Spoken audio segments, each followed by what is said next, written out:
There is a sound that no amount of time has managed to erase from the memory of those who heard it. Not the sound of an explosion, not the sound of a command being shouted across a bridge, but something quieter.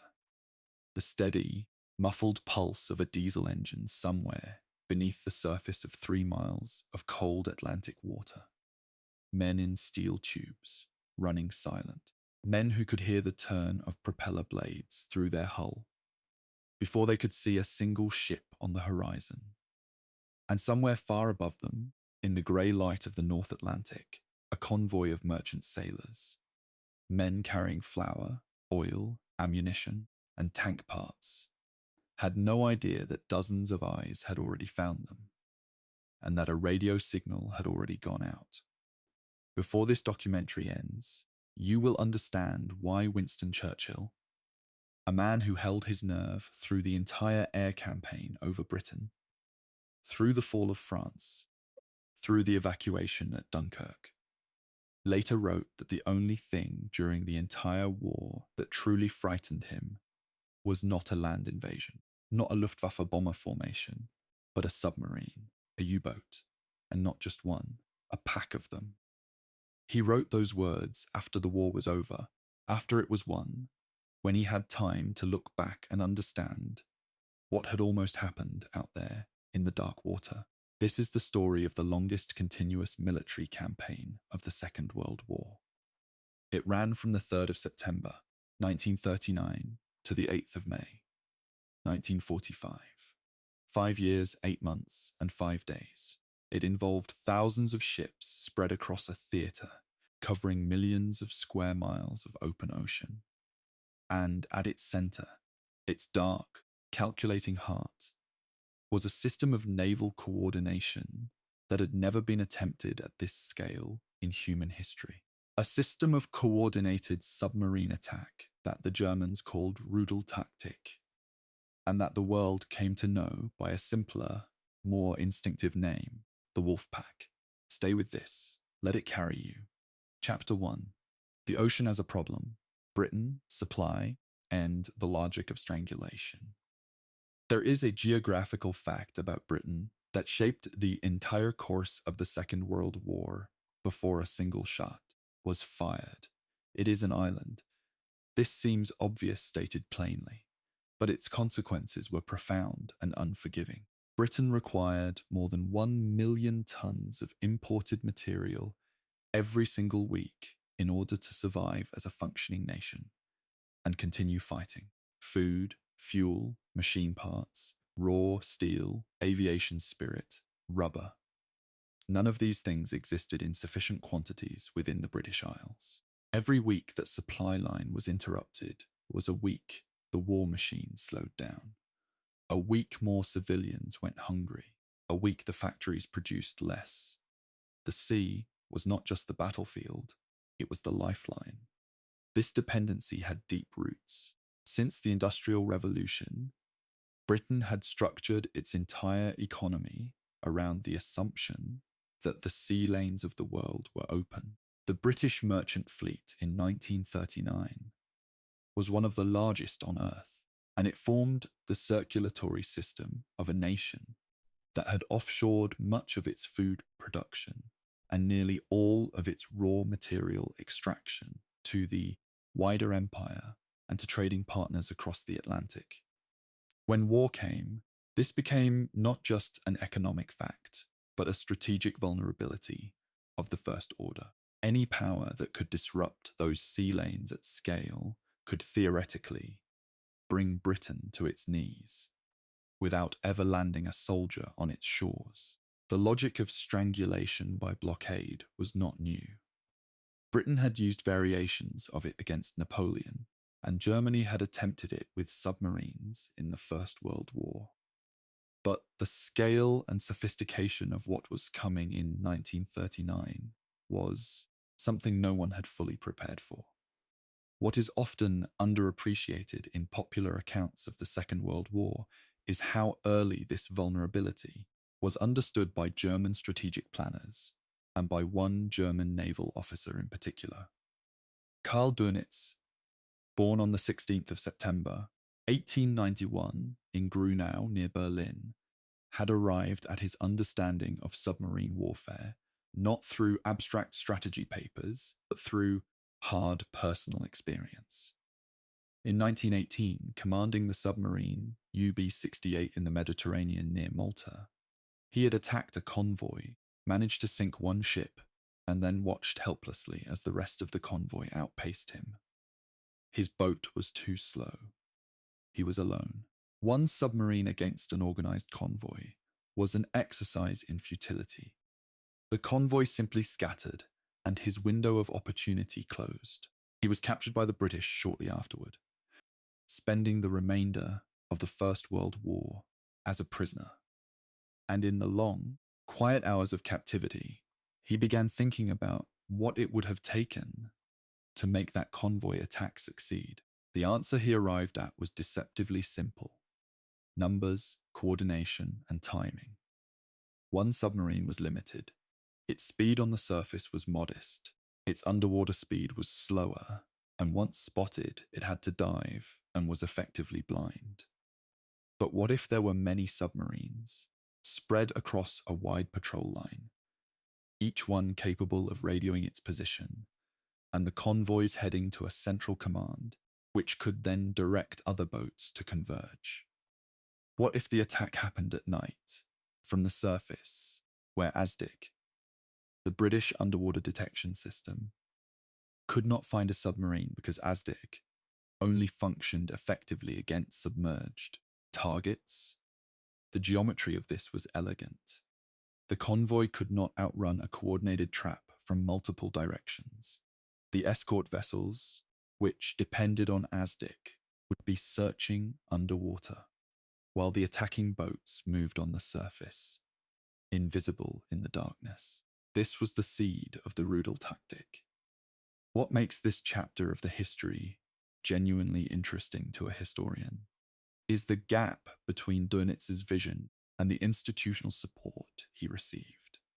When Germany began rebuilding its naval forces in the 1930s, under the Anglo-German Naval Agreement of 1935, Dönitz found himself consistently at odds with the Naval High Command and with Gross Admiral Erich Raeder, who prioritized surface ships.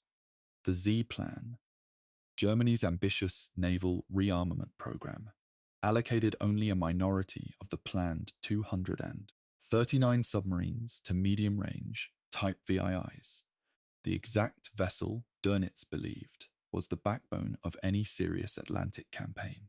The Nazi leadership was more interested in tanks, aircraft, and the prospect of a short continental war. The Navy received only 13% of total armament expenditure between 1933 and 1936.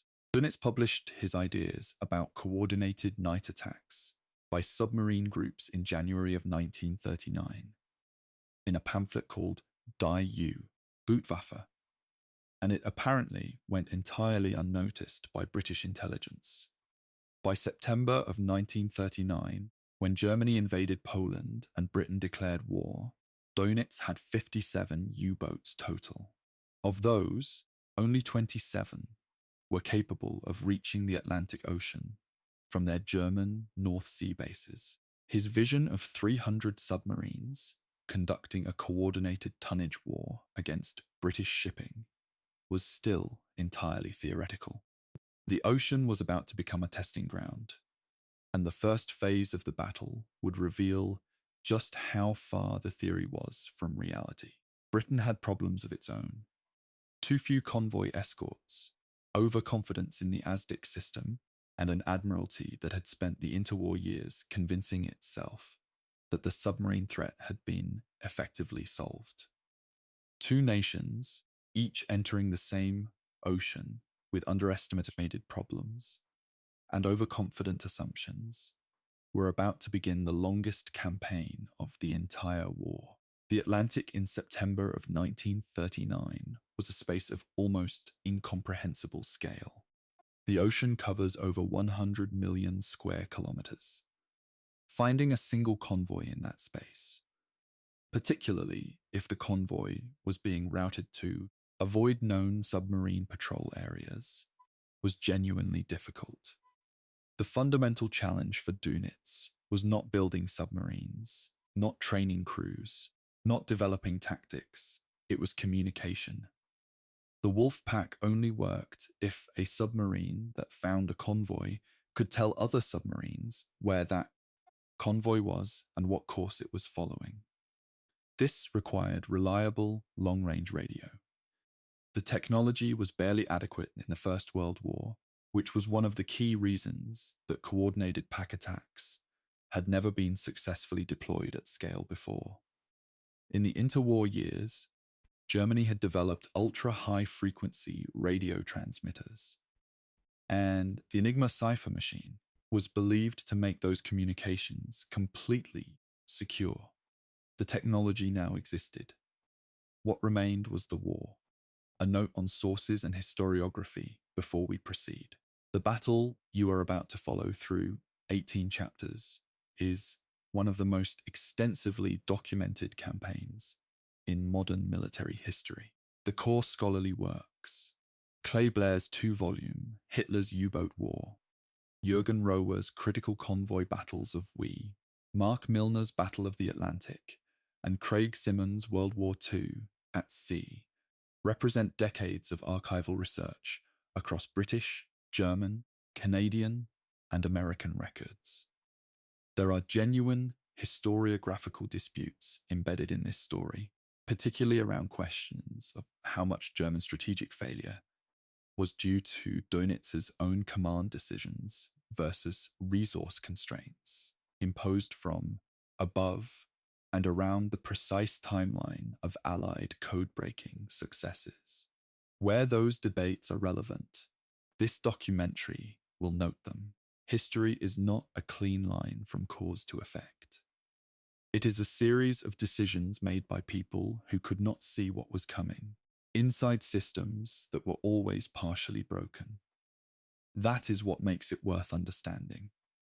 What is not disputed is the final shape of the numbers. Over the course of the battle, 3,500 merchant ships and 175 Allied warships were lost in the Atlantic. Against those losses, 783 U-boats were destroyed. Around 30,000 of the 40,000 men who served in U-boats did not survive the war. Of those boat losses, 215 were sunk on their very first patrol. A figure that, if you pause with it, tells you something about the brutal mathematics of what the Atlantic campaign eventually became for the submarine crews who entered it in the war's final years. But we are not there yet. We are in 1939. The war is new. The tactics are unproven. And the first season of the campaign is about to begin with significantly less drama and significantly more mechanical failure than the propaganda version of events would later suggest. Chapter 2. The man who designed the hunt, Dönitz, doctrine, and the years of preparation. To understand the wolf pack, you have to spend time with Karl Dönitz, because the system was not the product of a committee or a staff paper. It was the product of one mind, shaped by a specific defeat, refined across 2 decades of peacetime thinking, and then forced into reality against a war that arrived before the resources were ready. This is a figure who generates legitimate historical discomfort. He was convicted at Nuremberg of crimes against peace and crimes against the laws of war and served 10 years in Spandau prison. He was, by his own admission, a dedicated follower of the regime he served. This documentary will not resolve that tension, nor should it. What it will do is examine how he thought about naval warfare, because his thinking shaped the entire course of the Atlantic battle more than any other single factor.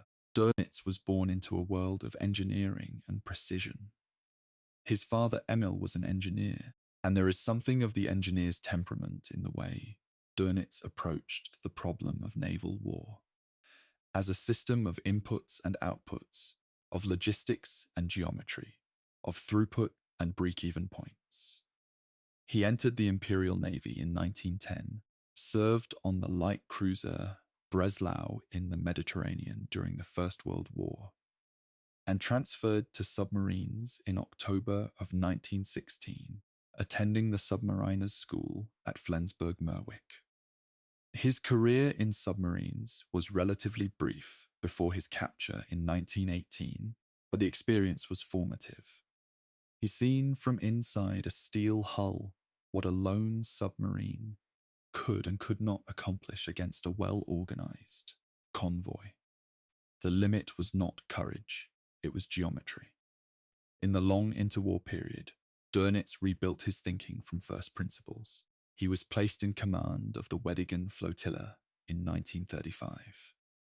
Just 3 boats initially, and used the command as a laboratory. He had access to a 1922 paper, written by a Kapitän Lieutenant named Wessner at the Defense Ministry, which had pointed to the tactical advantages of surface attacks at night and the need to coordinate multiple boats against convoy escorts. Dönitz knew the paper and developed its ideas further, focusing particularly on the communications problem. Pack tactics had theoretically existed since the First World War, but had never been properly executed because the radio technology was not reliable enough to allow a commander ashore to direct multiple submarines spread across hundreds of miles of ocean. By the mid-1930s, the technology had improved enough that the concept became operationally viable. Dönitz ran exercises, studied the results, and refined the doctrine into what he called Rudeltaktik, pack tactic. The tactical logic was as follows. U-boats would not hunt independently. Instead, they would be spread across a long patrol line that bisected the expected routes of Allied convoys. When one boat sighted a convoy, it would not attack immediately. It would shadow the convoy, maintaining contact and sending regular position reports to U-boat headquarters, which, in the early war years, Dönitz ran personally from a command post ashore. Headquarters would then direct other U-boats on an intercept course, bringing them in from multiple directions. The attack itself would happen at night, from the surface, using the darkness as cover against both visual detection and ASDIC. Surface attacks at night meant that ASDIC, which worked by sending acoustic pulses through the water and listening for echoes, was essentially useless because ASDIC required a submarine to be submerged to detect it. A U-boat riding on the surface in darkness was invisible to the primary defensive technology the British had built their entire anti-submarine doctrine around. There is a detail here worth pausing on, because it reveals something about how institutional assumptions can be weaponized by an adversary. The British Admiralty had entered the 1930s with genuine confidence that ASDIC had solved the submarine problem. This confidence was not irrational. In controlled exercises under ideal conditions, ASDIC performed reasonably well, but the Admiralty's overconfidence led them to reduce the priority of convoy escorts and anti-submarine training to treat the anti-submarine branch as a secondary assignment. Dönitz, reading the Royal Navy's published statements about ASDIC, understood that their confidence in the technology would make them vulnerable to exactly the tactic he was designing: surface attacks at night. He later claimed after the war that he had never allowed his service to be intimidated by British disclosures about ASDIC, while privately, according to some accounts, harbouring fears as early as 1937 that improved sonar might one day render the U-boat impotent. The public confidence and the private anxiety existed simultaneously. That is very human, and it is very consistent with how commanders actually operate in preparation for wars they cannot fully predict. What Dönitz wanted and this is documented clearly in the historical record, was 300 medium-range submarines. He believed that with 300 Type VI U-boats conducting a coordinated tonnage war, sinking approximately 700,000 tons of Allied shipping per month, he could sever Britain's supply lines within a year and force a negotiated peace. The Type 7 was his preferred boat. Reliable, with a range of roughly 6,200 nautical miles in its base configuration, and modifications that extended that to approximately 8,700 nautical miles. It was not the largest submarine, and Dönitz was explicitly critical of larger submarines, arguing that a torpedo, not a deck gun, was the primary weapon and that fighting power was not dependent on size. He wanted numbers, not individual capability. He wanted a fleet that could be everywhere at once, coordinated by radio, directed like a chess player moves pieces across a board. He did not get 300 submarines. When war was declared in September of 1939, he had 57. His requests for accelerated construction were repeatedly blocked by competing priorities within the German rearmament program, by Hermann Göring's stranglehold over industrial allocation through the 4-year plan, and by a naval high command that continued to prioritize surface warships. From 1933 to 1936, the entire German Navy received only 13% of total armament expenditure. Submarine construction in 1935 yielded 14 boats, 21 in 1936, and then, strangely, one in 1937, a figure that still puzzles some historians and likely reflects production bottlenecks and material allocation disputes rather than any deliberate decision.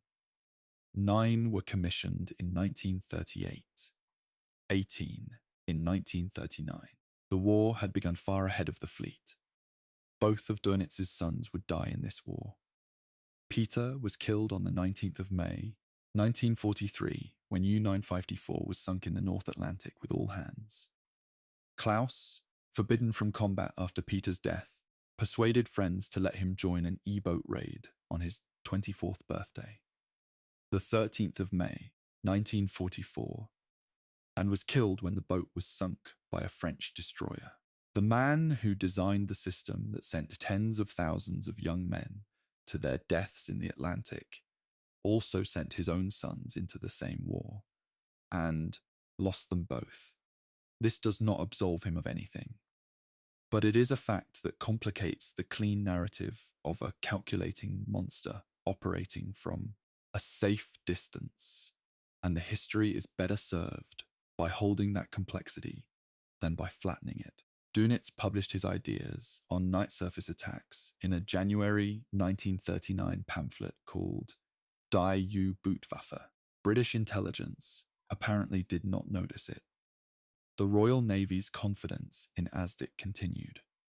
The convoys began forming, and on the 3rd of September 1939, Germany was at war with Britain, with fewer than a third of the submarines Dönitz believed he needed, facing an ocean far larger than any peacetime exercise had prepared his crews for. The first phase of the campaign would not look like the Wolfpack system at all. It would look like individual patrols, broken torpedoes, and a great deal of frustrated commanders filing damage reports. The system would have to be built under fire. Chapter 3, The First Patrols, 1939, and the shock of broken weapons. September of 1939 was not the beginning Dönitz had. He had planned for a maximum submarine effort in the first month of the war, deploying almost all available U-boats on Atlantic patrols simultaneously. That initial surge could not be sustained. Boats needed to return to harbour, rearm, resupply, rest their crews, and undergo essential maintenance after weeks at sea. The harsh Baltic winter of 1939 to 1940 froze many of the ports used for working up new submarines, trapping several newly commissioned boats in the ice and preventing them from reaching operational status. Hitler's directive to prepare for the invasion of Norway and Denmark in early 1940 pulled the surface fleet's warships away from Atlantic operations entirely. For Dönitz, sitting in his command post at Lorient and later at Kurneval, the first months of the war were a lesson in the distance between doctrine and reality. The most damaging revelation of the first phase was not Allied countermeasures. It was German engineering. The U-boat's primary weapon, the torpedo, was catastrophically unreliable. Both the standard magnetic influence pistol, the detonation mechanism that was supposed to trigger when the torpedo passed beneath the ship's magnetic field, and the impact pistol that served as backup were defective. Torpedoes ran too deep, passing harmlessly underneath their targets. When they did strike, they often failed to detonate. The magnetic pistols were additionally compromised by the degaussing coils that Allied ships were beginning to fit. A technique for reducing a ship's magnetic signature that the Admiralty had quietly introduced as a countermeasure. The result was a string of infuriating near misses and outright failures that demoralized U-boat commanders and undermined the psychological edge that Dönitz's training program had carefully built. The statistics from the Norwegian campaign are stark. In more than 38 attacks on British warships during Operation Weserübung, not a single Allied warship was sunk by a U-boat torpedo. Not one, Dönitz wrote in May of 1940. I doubt whether men have ever had to rely on such a useless weapon. In no fewer than 40 attacks on Allied warships, 0 sinkings were achieved. A figure that, from the perspective of any naval historian attempting to evaluate German U-boat effectiveness in this period, is essentially disqualifying of the standard narrative about early German dominance. The subsequent statistical analysis suggests that from the outbreak of war to approximately spring of 1940, faulty German torpedoes saved somewhere between 50 and 60 Allied ships, equating to roughly 300,000 gross register tons of shipping that should have been sunk and was not. Dönitz's response to this crisis was methodical. He ordered the removal of magnetic pistols in favor of contact fuses. He pursued the depth-setting problem aggressively, though the last complications with the depth-setting mechanism were not finally resolved until January of 1942, meaning the torpedo would remain partially unreliable for more than 2 years of the war. He later found a partial solution in the British themselves. When the captured British submarine, HMS Seal, was taken and examined, her torpedo design provided a model for improved contact pistols that were adopted by the German torpedo program. The irony of this, German submarines being partially re-equipped with torpedo technology based on a captured British design, tends to get lost in the conventional narrative of the Battle of the Atlantic, which prefers a cleaner story of German technical superiority being overcome by Allied innovation.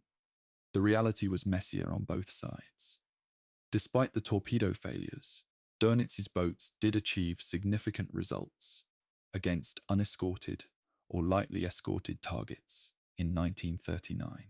From September through December of that first year, U-boats sank 221 ships, totaling 755,000 gross register tons at a cost of 9 U-boats.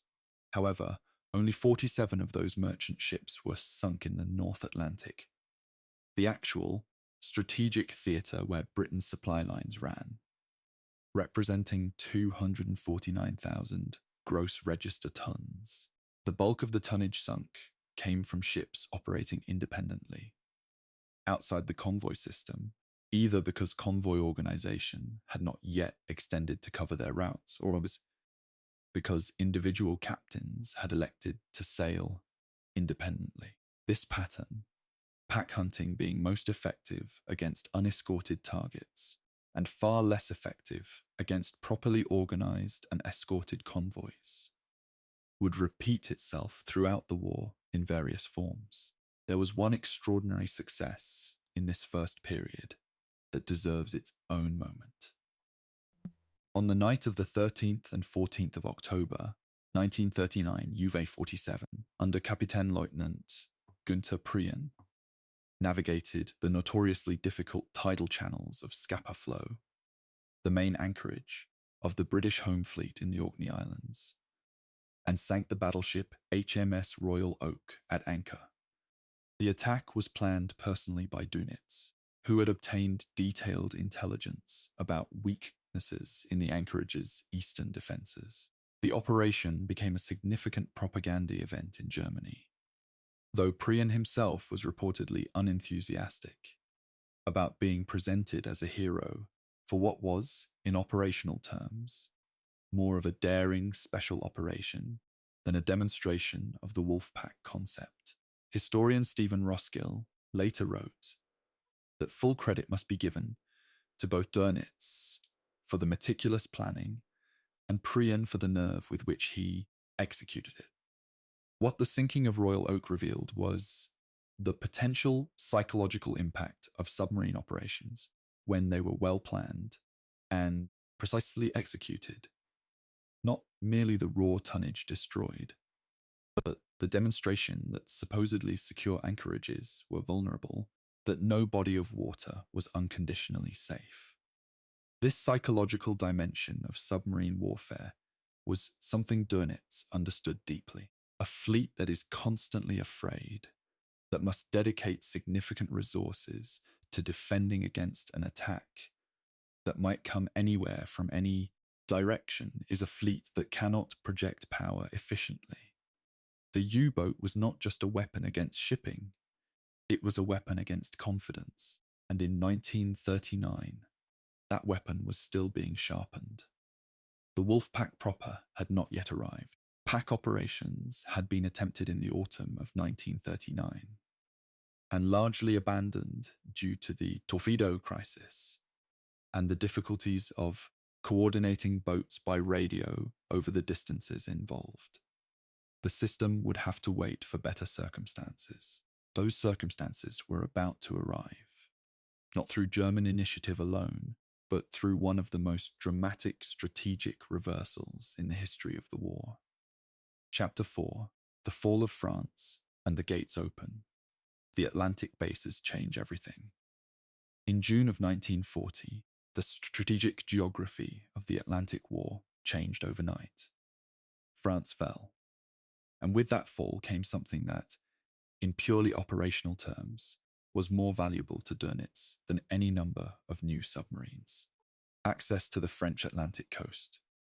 The ports of Brest, Lorient, Saint-Nazaire, La Pallice near La Rochelle, and Bordeaux suddenly became available as forward submarine bases, placing U-boats approximately 450 miles, roughly 720 kilometers, closer to the Atlantic hunting grounds than their previous bases on the German North Sea coast. For a submarine with limited fuel and endurance, this was an enormous operational gain. A Type VI U-boat operating from Lorient could spend dramatically more time on station in the mid-Atlantic than the same boat sailing from Wilhelmshaven or Kiel. In practical terms, the fall of France had effectively doubled the operational size of Dönitz's submarine force without adding a single new boat to his fleet. The logistical transformation was supported by one of the most ambitious construction projects of the entire Atlantic campaign, the fortified submarine pens along the French coast. The Germans built massive reinforced concrete bunkers at each of the French bases, designed to shelter submarines from Allied bombing. These structures were so heavily reinforced, with concrete roofs, in some cases several meters thick, that Allied bombing raids throughout the early war years caused negligible damage to them. It was not until mid-1944, with the introduction of the enormous tall-boy deep penetration bomb developed by Barnes-Wallis, that Allied air power finally began to threaten the integrity of the pens themselves. Before that point, the bases were effectively immune, and Dönitz's boats could refit, rearm, and recrew in relative safety within a few hundred miles of their hunting grounds. This was a considerable logistical advantage that the Allies could not easily neutralize. The period that followed the opening of the French bases, running roughly from June to October of 1940, became known in U-boat service culture as the first Glücklich Zeit, the happy time. It was the heyday of a small group of highly experienced U-boat commanders who had trained in the pre-war years and understood their craft with a precision that the hastily trained wartime replacements would never fully match. The names of the leading aces from this period appear repeatedly in the historical literature. Günther Prien in U-47, Otto Kretschmer in U-99, Joachim Schepke in U-100, Engelbert Endras in U-46, Viktor Uhren in U-37, Heinrich Bleichrodt in U-48. These men were not simply brave. They were technically accomplished, tactically creative, and possessed the kind of instinctive situational awareness that distinguished great submarine commanders from merely competent ones. From June until October of 1940, over 270 Allied ships were sunk in the Atlantic. The convoy system, which had been the primary counter to submarine warfare since the First World War, was not yet fully developed across the entire ocean crossing. Convoys were escorted through the western approaches, the waters around the British Isles. But the mid-Atlantic remained a gap zone where convoy escort cover ended and the submarines found open hunting. Dönitz exploited this gap with the patience of someone who had thought carefully about geometry. He concentrated his boats at the far end of the escort range, where convoys were essentially alone, and began deploying them in coordinated groups rather than as individual hunters. Pack tactics, which had been attempted and largely abandoned in 1939 due to the torpedo crisis and communication difficulties, were now being put into operation more systematically. The communication infrastructure was improving. The torpedo defects, while not fully resolved, were being managed. And the convoy routes were becoming predictable, partly because the Germans had managed to break British naval codes. The code-breaking dimension of this period is worth understanding in some detail because it shaped the tactical picture on both sides in ways that commanders did not always recognize at the time. The German Naval Intelligence Unit B-Dienst had succeeded in deciphering British Naval Cipher number 3, the code used to communicate convoy, routing, and positioning information. This meant that, for extended periods in the early war, Dönitz's headquarters had access to information about where convoys were expected to be and what course they were following before the U-boats even left port. The patrol lines that U-boats formed across convoy routes were not always formed by guesswork. They were sometimes positioned using intelligence that was, in effect, stolen from the Royal Navy's own operational communications. This is one of the more underappreciated aspects of the early German success in the Atlantic, and it complicates the narrative of tactical brilliance. Some of what looked like clever hunting was actually the product of reading the enemy's mail. On the Allied side, the fall of France produced multiple cascading crises that Dönitz could not have entirely anticipated. Britain had lost its most important ally. The French Navy had been the 4th largest in the world, only a handful of French ships joined the Free French naval forces. The Royal Navy was now stretched across multiple commitments simultaneously. The Atlantic convoys, the Mediterranean, following Italy's entry into the war in June of 1940, the home fleet maintaining its watch on the German surface navy, and the demands of what would become the Norway commitment. Destroyers that should have been on convoy escort duty were repeatedly pulled away to support operational requirements elsewhere. The Norwegian campaign, the Dunkirk evacuation, the threat of a German invasion of Britain in the summer of 1940 that locked dozens of destroyers in Channel patrol roles. 7 destroyers were lost in the Norwegian campaign, another 6 in the Battle of Dunkirk, a further 10 in the Channel and North Sea between May and July of 1940.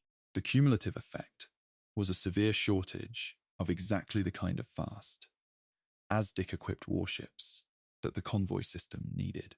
The scale of what was happening at sea in 1940 was serious enough that Winston Churchill, who had become Prime Minister on the 10th of May, reached across to President Roosevelt almost immediately. His first request was for 50 obsolescent American destroyers from the US Navy's reserve. The destroyers for bases agreement that followed. Essentially a sail dressed as a loan, exchanging the destroyers for 99-year leases on British bases in Newfoundland, Bermuda, and the West Indies, was a political maneuver as much as a military one, designed to ease American domestic resistance to any involvement that could be characterized as taking sides in a European war.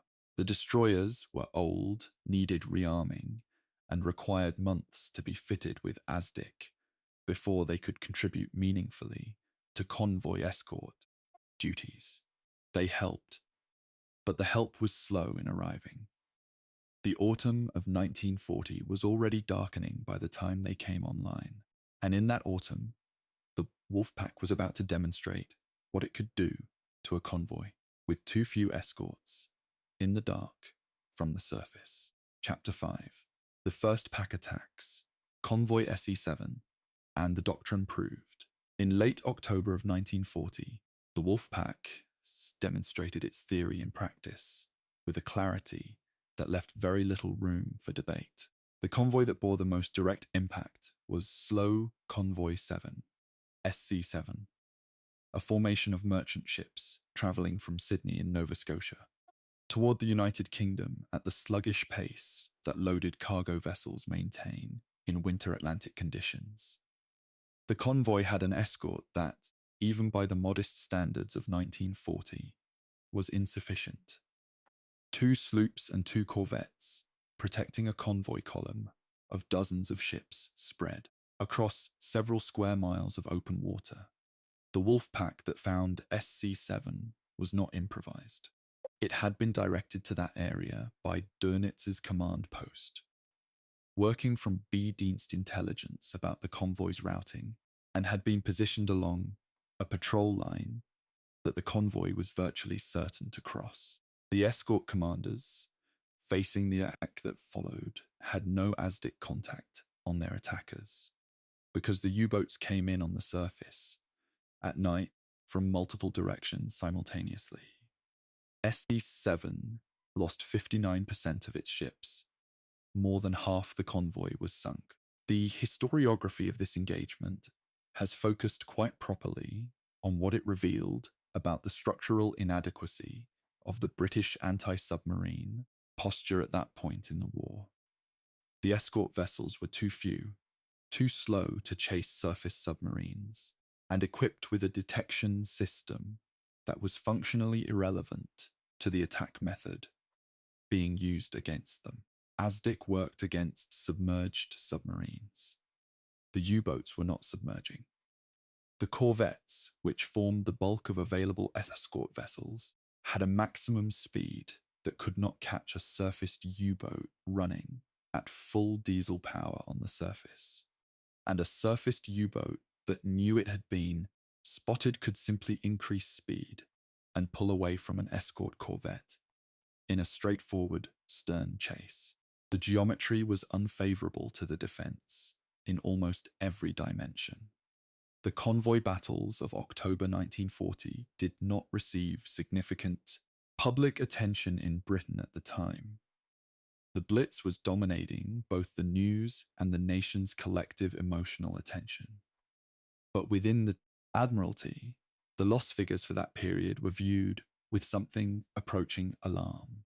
2 million gross tons of merchant shipping, representing 13% of the fleet available to the British, were under repair and unavailable at the end of 1940, which had the same logistical effect as actual sinkings in terms of reducing available cargo capacity across the Atlantic supply chain.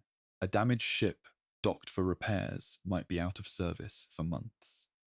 The cumulative effect of ship losses, repair delays, and the diversion of escort forces to other theatres was squeezing the available tonnage for British supply in a way that the raw sinking figures alone do not fully capture. The tactical details of how the Wolfpack operated in these early autumn attacks deserve to be understood with some precision because the system was being refined in real time. U-boats deployed on a patrol line spread over several hundred miles of ocean, positioned to intercept the convoy routes between North America and Britain. The crew of each boat maintained a continuous watch, scanning the horizon with binoculars and monitoring hydrophones. Passive listening devices that could detect propeller noise through the water at considerable range. When a convoy was sighted or heard, the first U-boat to make contact did not attack. It reported the sighting to headquarters, identified the convoy's approximate course and speed, and then shadowed from a distance, typically trailing behind, and to one side, maintaining visual contact while staying beyond the range of the escort's weapons. Headquarters would then calculate intercept courses for other boats and broadcast them in encrypted radio signals. The pack would converge over the following hours, sometimes taking the better part of a day to assemble if the converging submarines had to travel significant distances. The attack itself came after dark. Individual commanders chose their own angles of approach, attacking from the surface where Asdic was blind and where a conning tower presented almost no visible silhouette against the night horizon. The most aggressive commanders, men like Otto Kretschmer, went further still, penetrating the escort screen entirely and attacking from inside the convoy columns, firing at targets so close that missing was almost impossible. Kretschmer's personal approach involved using a single torpedo per ship rather than multiple salvos, relying on precise targeting rather than volume of fire. This was both economically efficient and a reflection of his exceptional skill. He remains one of the most technically prolific submarine commanders in the historical record, though the precise tonnage figures in German records are now known to have been subject to overclaiming, as post-war Allied verification consistently showed for nearly all commanders' claimed figures. What the autumn of 1940 also revealed was the difficulty of the intelligence problem at headquarters level. Dönitz's command post required continuous radio communication with its boats at sea, not just to direct them to convoys, but to manage the pack's movements once contact was established, to call in additional boats, to warn of known escort positions. This volume of radio traffic was a tactical necessity, but a strategic vulnerability that would take several more years for the Allies to fully exploit. At this stage, the British were not yet reading the German Enigma signals with any consistency. The intelligence advantage still largely ran in Germany's favour, with B-Dienst reading British convoy codes, while British codebreakers at Bletchley Park had not yet achieved the sustained penetration of German naval communications that would later transform the battle. But the volume of German radio traffic was being logged, direction-finding equipment was being developed, and the intelligence battle that ran beneath the surface of the Atlantic campaign, as real and as consequential as any torpedo exchange, was only just beginning to take shape. By the end of 1940, the Admiralty was facing a calculation that had no comfortable answer. They could not adequately protect every convoy with the escort forces they had. They could not close the mid-Atlantic air gap with the aircraft they possessed. They could not immediately break the Enigma codes that were directing U-boats to their convoys. And they could not, in the short term, build escort vessels fast enough to fundamentally change the odds. What they could do, what they were beginning to do with increasing urgency, was apply scientific thinking to the problem. Operations research, the systematic mathematical analysis of convoy protection tactics, was becoming a genuine tool of war. The insight that emerged, counterintuitive but rigorous, was that larger convoys were actually safer than smaller ones because the area of a convoy increased by the square of its perimeter, meaning proportionally fewer exposed surface per ship, while the absolute number of escort vessels required did not scale linearly with convoy size. A large convoy was as difficult to locate as a small one, but required only marginally more escort vessels to protect. This mathematical argument would gradually reshape convoy policy, but the argument had to be won within bureaucratic and institutional structures resistant to counterintuitive conclusions. That battle, like the physical one at sea, took time. Chapter 6. The Aces, Kretschmer, Prian, Schepke, and the brief gods of the first happy time. There is a quality that runs through accounts of the great U-boat commanders of 1940 and early 1941 that is difficult to describe without reaching for vocabulary that risks distorting the historical reality. They were not supernatural. They were not infallible. They were, in several documented cases, operating against convoys that were lightly escorted or not escorted at all, and their personal kill figures, which were broadcast by the German propaganda apparatus to considerable domestic effect, are now understood by historians to have been subject to significant overclaiming, partly because confirmation depended on German records that were often inaccurate, and partly because commanders operating in the confusion of night surface attacks genuinely misjudged the results of their torpedoes. With those caveats clearly noted, the fact remains that a small group of experienced pre-war commanders achieved results in this period that had a genuine strategic impact, and their methods reward careful examination. Otto Kretschmer in U-99 was, by any serious post-war accounting, the most technically accomplished of the group. His tactical signature was entry inside the convoy columns, penetrating the escort screen entirely and firing at minimum range, one torpedo per ship, choosing his targets methodically rather than expending his complement in long-range salvos. The Admiralty, studying the pattern of sinkings in engagements involving Kretschmer's boat, eventually identified the characteristic pattern and understood they were dealing with someone who had crossed the escort perimeter entirely. The problem was that by the time they understood the method, the engagements were over. Understanding a tactic after the fact does not protect the ships that have already been sunk. Kretschmer's approach required nerve, precise, dead-reckoning navigation in the dark, amid a formation of moving ships, and a willingness to remain on the surface in a position where the slightest miscalculation in any direction meant collision with a merchantman or detection by an escort That he executed it repeatedly over many patrols is a matter of documented record, whatever moral weight one assigns to the context. Gunter Prien, U-47, the man who had penetrated Scapa Flow, was a figure of a different kind of reputation. He had the qualities of a natural leader in the traditional sense. Visible, confident, motivating to his crew in a way that Kretschmer, who operated more quietly, did not necessarily project to the outside world. The Scapa Flow operation had made him famous in Germany in a way that was simultaneously genuine in its military achievement and deeply embedded in the propaganda apparatus of the regime.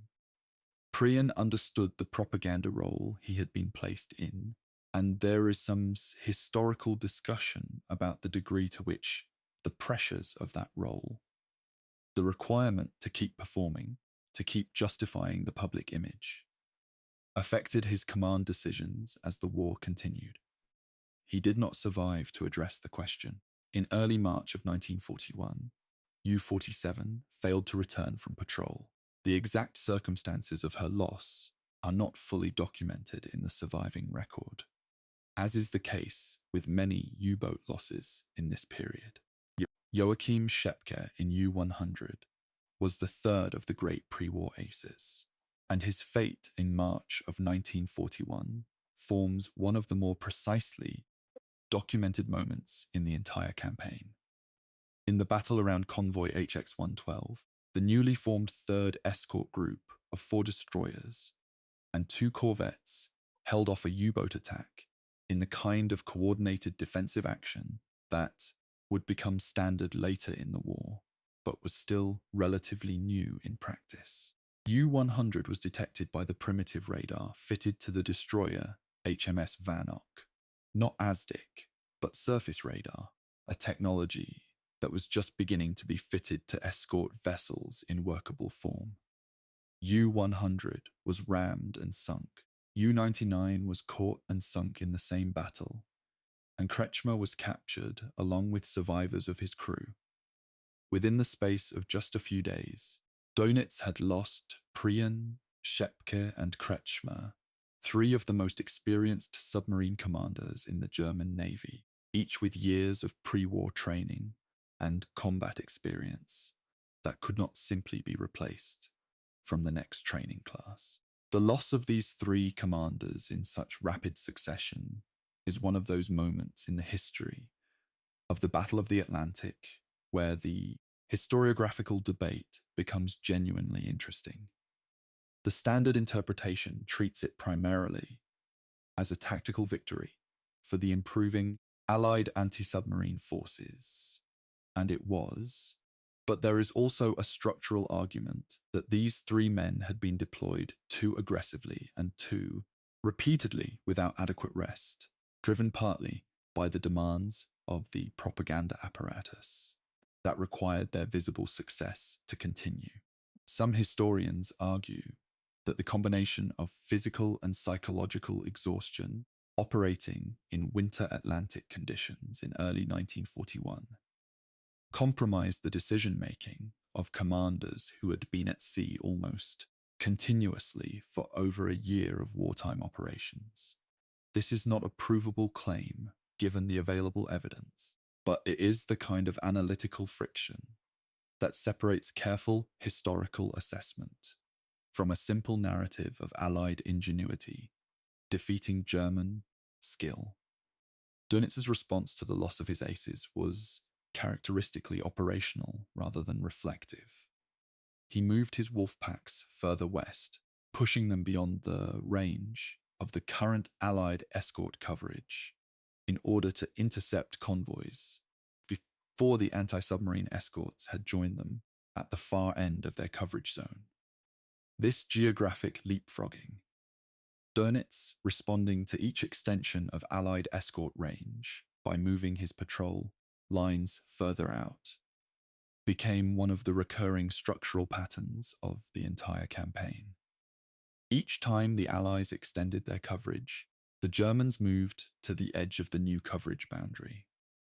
The mid-Atlantic remained a gap, a zone where aircraft could not reach, and where escort forces could not maintain continuous presence. And this gap became the primary battleground of the middle years of the campaign. Closing that gap would eventually require a technological solution: very long-range aircraft and small escort aircraft carriers. That was still years away in early 1941. The first Glückliche Zeit was ending. The number of U-boats in the Atlantic had remained stubbornly low, despite Dönitz's repeated urgings. In January of 1941, there were just 6 U-boats on active station in the Atlantic, the lowest figure of the entire war, still operating with partially unreliable torpedoes and against increasingly organized escort groups. The great aces were gone or diminished. The British were learning, slowly and at terrible cost, how to fight the wolf pack, and Germany's strategic situation was about to change dramatically, with the invasion of the Soviet Union in June of 1941 drawing resources and attention eastward, and the entry of the United States into the war following December of 1941, waiting at the edge of the horizon. The second chapter of the Atlantic campaign, larger, more technically complex, and ultimately more decisive, was still being written in the planning documents. The first chapter had cost both sides enormously, and it had proved, beyond any rational dispute, that the wolf pack was not a theoretical curiosity. It was a system, and it worked. Chapter 7. America Sleeps, the Second Happy Time and the Undefended Coast. There is a particular kind of strategic catastrophe that arrives not through enemy ingenuity, but through one's own unpreparedness, and the eastern seaboard of the United States in the winter of 1941 to 1942 was precisely that kind of catastrophe. When Japan attacked Pearl Harbor on the 7th of December, 1941, and Germany declared war on the United States. 4 days later, the American entry into the conflict was greeted in Britain with something close to relief. The vast industrial and military potential of the United States was now formally committed to the Allied cause, and the eventual arithmetic of that commitment would prove decisive. But before that arithmetic could work in the Allies' favor, the United States Navy had to survive its own version of the first months of the campaign that Britain had already suffered. And it proved, to an almost bewildering degree, to have absorbed none of the hard lessons that 2 years of Atlantic war had already produced. Dönitz had been anticipating this moment. His operational plan, which he called Operation Drumbeat, Paukenschlag in German, had been submitted to Naval High Command months before the formal American entry into the war. The plan was straightforward: deploy a small group of the longest-range U-boats, primary Type IX boats capable of extended Atlantic crossings, to the American eastern seaboard and Caribbean, where merchant shipping was dense, the sea lanes well mapped, and, critically, no convoy system or coordinated anti-submarine defense existed. Dönitz requested 12 Type IX boats for the initial wave. He received 5. Naval High Command was unconvinced that a handful of submarines operating so far from their bases could produce meaningful results, and other theater demands continued to compete for boats. Dönitz sent his 5 and waited for the intelligence reports. The 5 boats of the first Paukenschlag wave departed their French Atlantic bases in late December of 1941 and arrived on station off the American coast in early January of 1942. What they found was so far beyond the parameters of any reasonable military expectation that their after-action reports read, in the words of one later historian, less like combat logs and more like accounts of a harvesting operation. American coastal cities: Norfolk, New York, Jacksonville, Miami, were not blacking out their waterfront lights. The glow of seafront hotels, resort lighting, and commercial shipping lanes illuminated the horizon in exactly the manner that had been banned in British coastal areas since the autumn of 1940. Merchant ships were sailing independently, without convoy organization, on regular timetables, and along predictable routes. There was no dedicated coastal air patrol. There were almost no anti-submarine patrol vessels. U-boat commanders who had grown accustomed to the improving Allied anti-submarine measures in the mid-Atlantic now found themselves operating in conditions that resembled the earliest months of the war, before the British had learned anything. In January of 1942, U-boats sank approximately 200,000 tons of Allied shipping off the American coast. In February, that figure rose to approximately 400,000 tons. By the spring of 1942, Dönitz was rotating Type 9X boats and some extended-range Type VIIs through the American and Caribbean theater continuously, supplemented by supply submarines. The Type 14 boats that the crews called Milchkühe, or milk cows, that could refuel and rearm attack submarines at sea, extending their operational range dramatically beyond anything that could be achieved from French bases alone. The supply submarine concept was a genuine tactical innovation, and it temporarily solved one of the fundamental constraints on the Wolfpack system, the need for attack boats to return to base for fuel and torpedoes. With supply submarines at sea, a Type 7 boat, operating from Lorient, could extend its patrol by weeks and reach waters that were previously beyond its range. The United States Navy's response to Paukenschlag was, by nearly any fair historical analysis, deeply inadequate for an extended period. Admiral Ernest King, Chief of Naval Operations, was resistant to implementing a coastal convoy system and devoted limited resources to anti-submarine warfare in the first months of American belligerence. The reasons for this resistance are genuinely debated by historians. Some emphasize King's personal temperament and his hostility to British advice. Some point to the genuine scarcity of adequate escort vessels, and some argue that the Pacific Theater, where the US Navy had just suffered its greatest defeat in its history at Pearl Harbor, naturally commanded strategic priority. All three factors were real. What is documented is the result. For approximately 6 months after the American entry into the war, the eastern seaboard of the United States remained essentially undefended against submarine attack, and the losses during this period were staggering. The human dimension of this period is documented in accounts from survivors of ships sunk off the American coast, tankers and cargo vessels burned within sight of the beach. On calm days, resort visitors could reportedly see smoke columns on the horizon.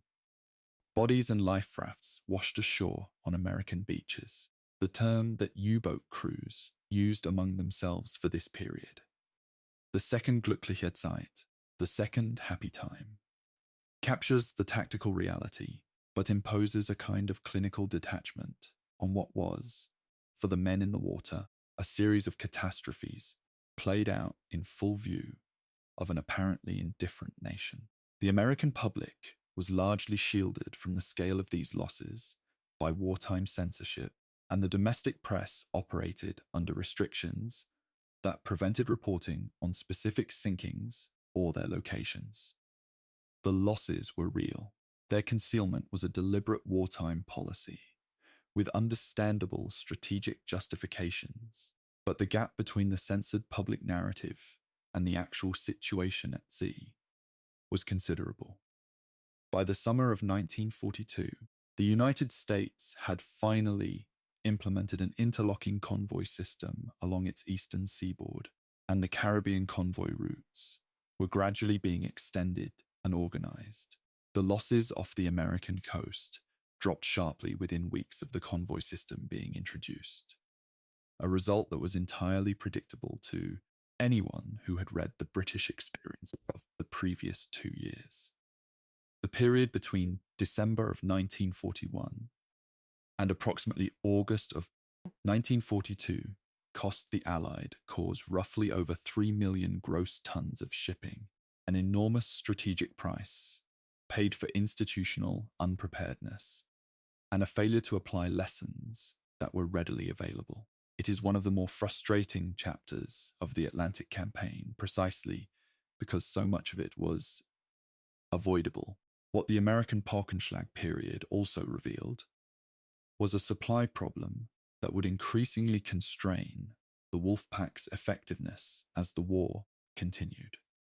Dönitz's Type 14 supply submarines, the milk cows, were critical to sustaining operations in distant waters, and Allied intelligence eventually identified their importance and concentrated significant effort on finding and sinking them.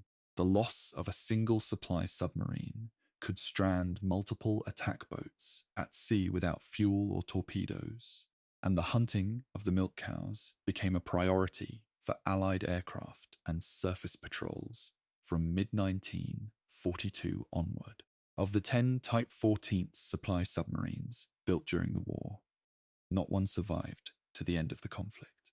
Their destruction formed one of the largely invisible strands of the Allied anti-submarine effort that never received significant public attention but contributed materially to the erosion of the Wolfpack's strategic reach. The second happy time, for all its tactical success from Germany's perspective, also deepened a fundamental strategic problem that Dönitz had never fully resolved: the arithmetic of tonnage. His theory of the tonnage war required that U-boats sink Allied ships faster than the Allies could build new ones. In the spring of 1942, the United States launched its emergency shipbuilding program, the Liberty Ship program, that would eventually produce over 2,700 standard cargo vessels through a process of prefabricated modular construction that reduced average build time from approximately 230 days to under 50.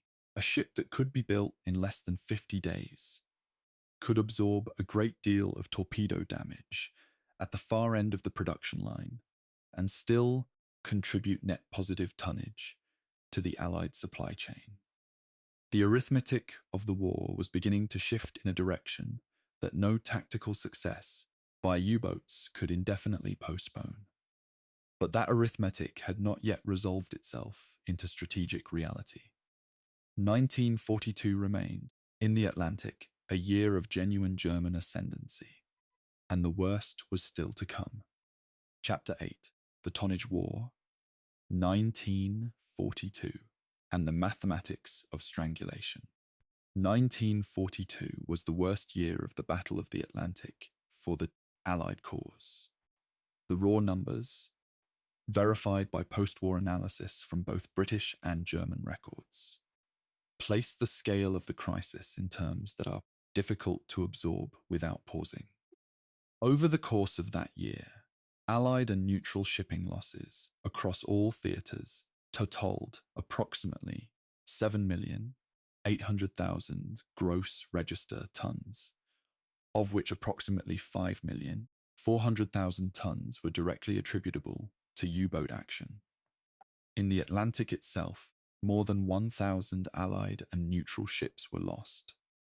Dönitz's tonnage war, the strategy of sinking ships faster than they could be replaced, was producing results that, by a narrow margin, and for a brief period, genuinely threatened to breach the mathematical threshold at which Britain's supply situation became unsustainable. Churchill's private communications from this period reflect anxiety that went beyond the characteristic stoicism of his public communications. The ocean was being lost slowly in monthly accounting columns that added up to a strategic crisis. To understand why 1942 produced such catastrophic losses requires understanding the full operational picture rather than focusing only on the Wolfpack. The Atlantic theatre in this year was a multi-layered problem with constraints working against the Allies in nearly every dimension simultaneously. Escort vessels remained insufficient. The building program launched in 1940 had not yet fully come online, and existing escort groups were being continuously pulled between the North Atlantic convoy routes and other urgent theatres, including the Arctic, convoys to the Soviet Union, the North African supply convoys in the Mediterranean, and the demands of the Pacific, the Mid-Atlantic air gap, the zone of the Central Ocean, beyond the range of shore-based aircraft from both Britain and North America, remained open, providing U-boats with an essentially unobserved operational space of approximately 300 miles width, where they could surface freely to recharge batteries, communicate with headquarters, and hunt on the surface without fear of air attack. Dönitz's command of the operational situation in this year was arguably at its most technically accomplished. He had by now accumulated enough boats.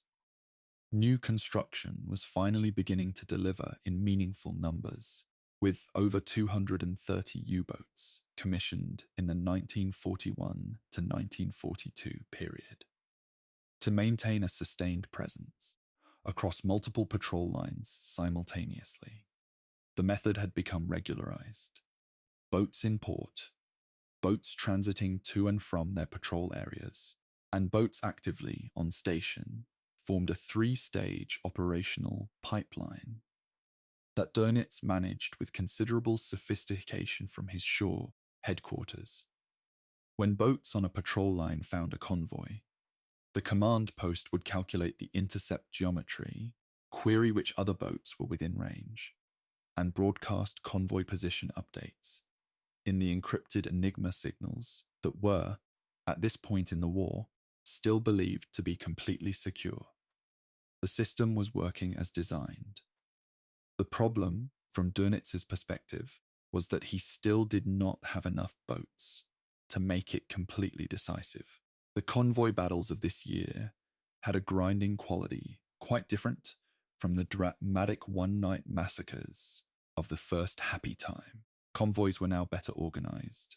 The escort groups were more experienced, and the British had been refining their procedures with the urgent attention of people who had been losing ships for 3 years. But the sheer number of U-boats now deployed in the Atlantic overwhelmed the improvements at points of contact. A convoy with 6 escort vessels, facing a pack of 15 or more U-boats, was working with odds that training and experience could not fully compensate for. The escort commander's problem was geometrically intractable in certain conditions. Detecting and chasing one's U-boat away from a convoy meant temporarily leaving a gap in the escort screen through which another could enter. The pack used exactly this pressure, forcing individual escorts to respond to contacts and then attacking through the resulting gaps. It was a form of tactical coordination that over the course of a multi-day convoy battle ground down the defenders through attrition of their own attention and resources. The technological race that would eventually resolve the Battle of the Atlantic was running in parallel to the tactical engagements, mostly invisible to the men at sea. In the laboratories and workshops of Britain, Canada, and the United States, several critical developments were underway simultaneously. Centimetric radar, a new generation of radar technology using a shorter wavelength, produced by the cavity magnetron valve, was being fitted to aircraft and eventually to surface escort vessels. The earlier meter-wave radar could be detected by German submarines using a simple receiver called the METOX, which picked up radar emissions and warned the crew before the aircraft came into visual range. Centimetric radar operated on a wavelength that the METOX could not detect, giving Allied aircraft the ability to illuminate a surfaced U-boat from close range before the crew could react. This would transform the Atlantic air battle when it came into general operational use. But the process of development, testing, and widespread deployment was measured in months and years, not weeks. The Hedgehog, a head-throwing weapon, was another development that was changing the balance underground, so to speak, in these same months. Standard ASDIC-directed depth charge attacks required a surface vessel to pass over the target, which meant passing through the point where ASDIC contact was lost in the final approach, before dropping charges behind it. An experienced U-boat commander knew to take evasive action in precisely this window. The Hedgehog fired a pattern of 24 small contact-fused projectiles ahead of the attacking vessel, meaning that ASDIC contact was maintained throughout the attack run, and the charges detonated only on direct contact with a submarine's hull rather than at a preset depth. The kill probability of a well-aimed Hedgehog attack was significantly higher than that of a conventional depth charge pattern, and it deprived the U-boat commander of the brief window of safety during the final approach. Its introduction was gradual, its operational impact somewhat uneven, depending on training and conditions, but it represented exactly the kind of incremental technical improvement that compounds over time into decisive advantage. The German response to improving Allied technology was also continuous, though increasingly reactive. Dönitz's engineers developed the METOX radar warning receiver, the acoustic torpedo, designated the Zaunkönig or Wren, which the Allies called the Gnat, designed to home on the propeller noise of escort vessels, and improvements to the U-boat's deep diving capability that allowed boats to descend below the effective range of depth charges, set to the depths at which ASDIC contacts were typically established. The technological exchange was genuinely two-sided for much of 1942 and 1943, with neither side achieving a clean, permanent advantage. The Allies were gaining more consistently than they were losing in this technological exchange, partly because of their greater industrial capacity, and partly because of the intelligence advantage that was beginning, slowly, unevenly, but increasingly, to accumulate from the code-breaking effort at Bletchley Park. The intelligence dimension of 1942 deserves a careful note. The four-rotor naval Enigma, the M4 variant introduced by the German Navy in February of 1942, replacing the previous three-rotor machine and creating a blackout in British cryptanalytic coverage that lasted approximately 10 months, was arguably as significant a tactical event as any convoy battle fought in that year. When Bletchley Park's analysts lost their ability to read German naval Enigma traffic in February of 1942, the convoy routing intelligence that had allowed the Admiralty to steer convoys away from known U-boat patrol lines disappeared.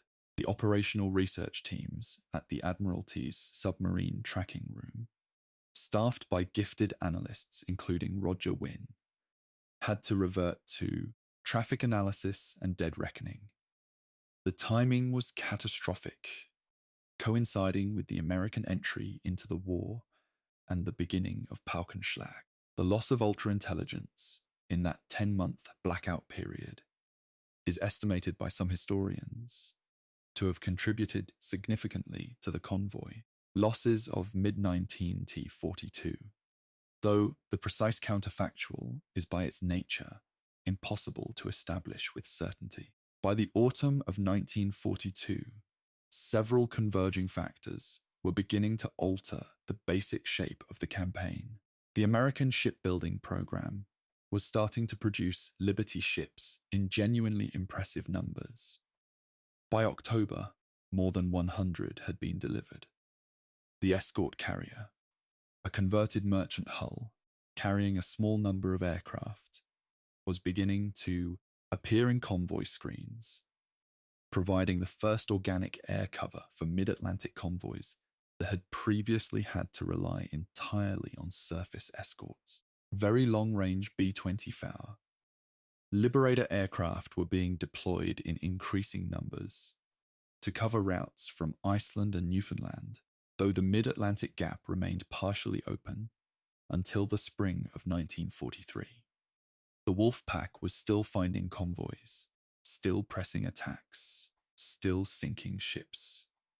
But the tools being assembled against it were growing, and the next few months would produce the crisis point of the entire campaign. Chapter 9: Bletchley Park and the Invisible War. Enigma, Ultra, and the intelligence battle beneath the surface.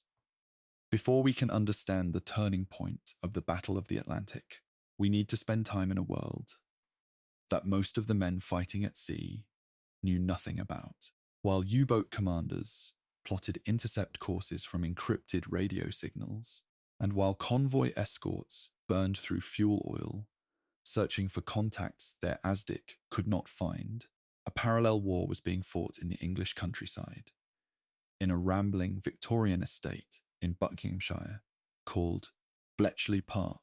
The work done there, mathematically sophisticated, historically unprecedented, and kept secret for nearly 30 years after the war ended, forms one of the most genuinely significant intelligence operations in the history of modern conflict. Its impact on the Atlantic campaign is real, documented, and in some respects still subject to historiographical debate about its precise magnitude. What is not in dispute is that breaking German naval Enigma traffic shortened the Battle of the Atlantic, and that its loss in February of 1942 extended it. The Enigma machine was a commercial cipher device that the German military had adapted and significantly enhanced. The naval version, developed by the Kriegsmarine, was more complex than the versions used by the German Army and Air Force, adding additional rotors that increased the number of possible daily settings from the already vast figures of the 3-rotor machine to a number essentially beyond brute force calculation, given the technology of the 1940s. The German naval cryptographers believed, with very strong justification, that naval Enigma was unbreakable by any practical method available to an Tomu adversary. They were wrong, but they were not unreasonable to believe they were right. The breaking of Enigma required not just mathematical ingenuity, but a continuous supply of physical keys, captured codebooks, and known plaintext messages, what the codebreakers called cribs, that allowed the Bombay machines, developed by Alan Turing and Gordon Welchman, to eliminate incorrect rotor settings at mechanical speed rather than by manual analysis. The naval dimension of the Bletchley operation centered on Hut 8, where Alan Turing led the team working on German naval signals. The first sustained breaks into naval Enigma traffic came in mid-1941, following a series of captures of physical keying material. The destroyer HMS Bulldog captured the weather ship München in May of 1941, recovering an Enigma machine and the current month's key settings. In the same month, the submarine U-110 was captured in a remarkable action. Her crew had abandoned ship, prematurely believing she was sinking, and a boarding party from HMS Bulldog recovered the Enigma machine, the current settings, and crucially, the officer cipher tables used by U-boat command that were more difficult to reconstruct from traffic analysis alone. These physical captures were guarded with extraordinary secrecy, and the prisoners from these operations were carefully isolated from other Paybal DOs. to prevent them reporting back that their materials had been taken. The intelligence product of breaking naval enigma was given the code name Ultra, and its operational use required a layer of careful management that added its own complexity to the already difficult business of convoy routing. Ultra could not simply be acted upon directly without disguising its source. A convoy that was visibly routed away from every U-boat patrol line, consistently and without apparent explanation, would eventually tell German analysts that their signals were being read.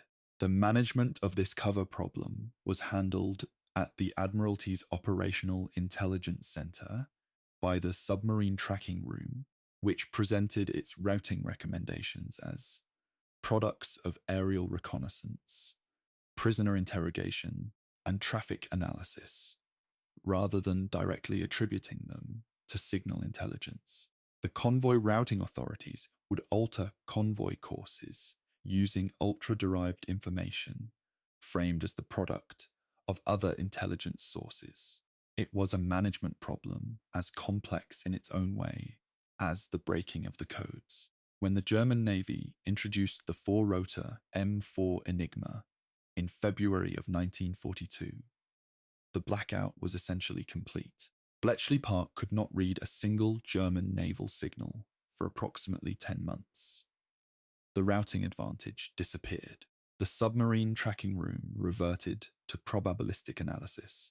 Experienced analysts making educated guesses about U-boat deployment patterns based on traffic volume, signal timing, and the positions of boats last known before the blackout. Roger Wynne and his team were skilled at this, and their estimates were often impressively close. But close was not the same as knowing. Convoys that would have been routed around patrol lines were now occasionally steered into them by misfortune, with consequences that are reflected in the sinking figures for mid-1942.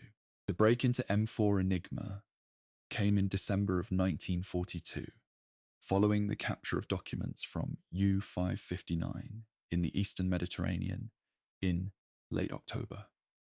Two Royal Navy officers, Lieutenant Anthony Fasson and able seaman Colin Grazier, lost their lives in that capture going aboard the sinking submarine as she was going under to retrieve the materials. They were awarded the George Cross posthumously. The documents recovered allowed Bletchley Park to reconstruct the indicator system used with the four-rotor machine, and by December, the breaks were beginning. By the spring of 1943, ultra coverage of German naval enigma was more comprehensive and faster than it had ever been. Decrypt delays were measured in hours rather than days, allowing convoy routing decisions to be made with near real-time intelligence about U-boat positions. This operational intelligence advantage coincided almost exactly with the convergence of several other technological and tactical developments that together produced the turning point of the entire campaign. There is a historiographical tension in the literature around how much credit to assign ultra relative to other factors in the Allied victory in the Atlantic. The debate is genuine and reflects real uncertainty about counterfactuals.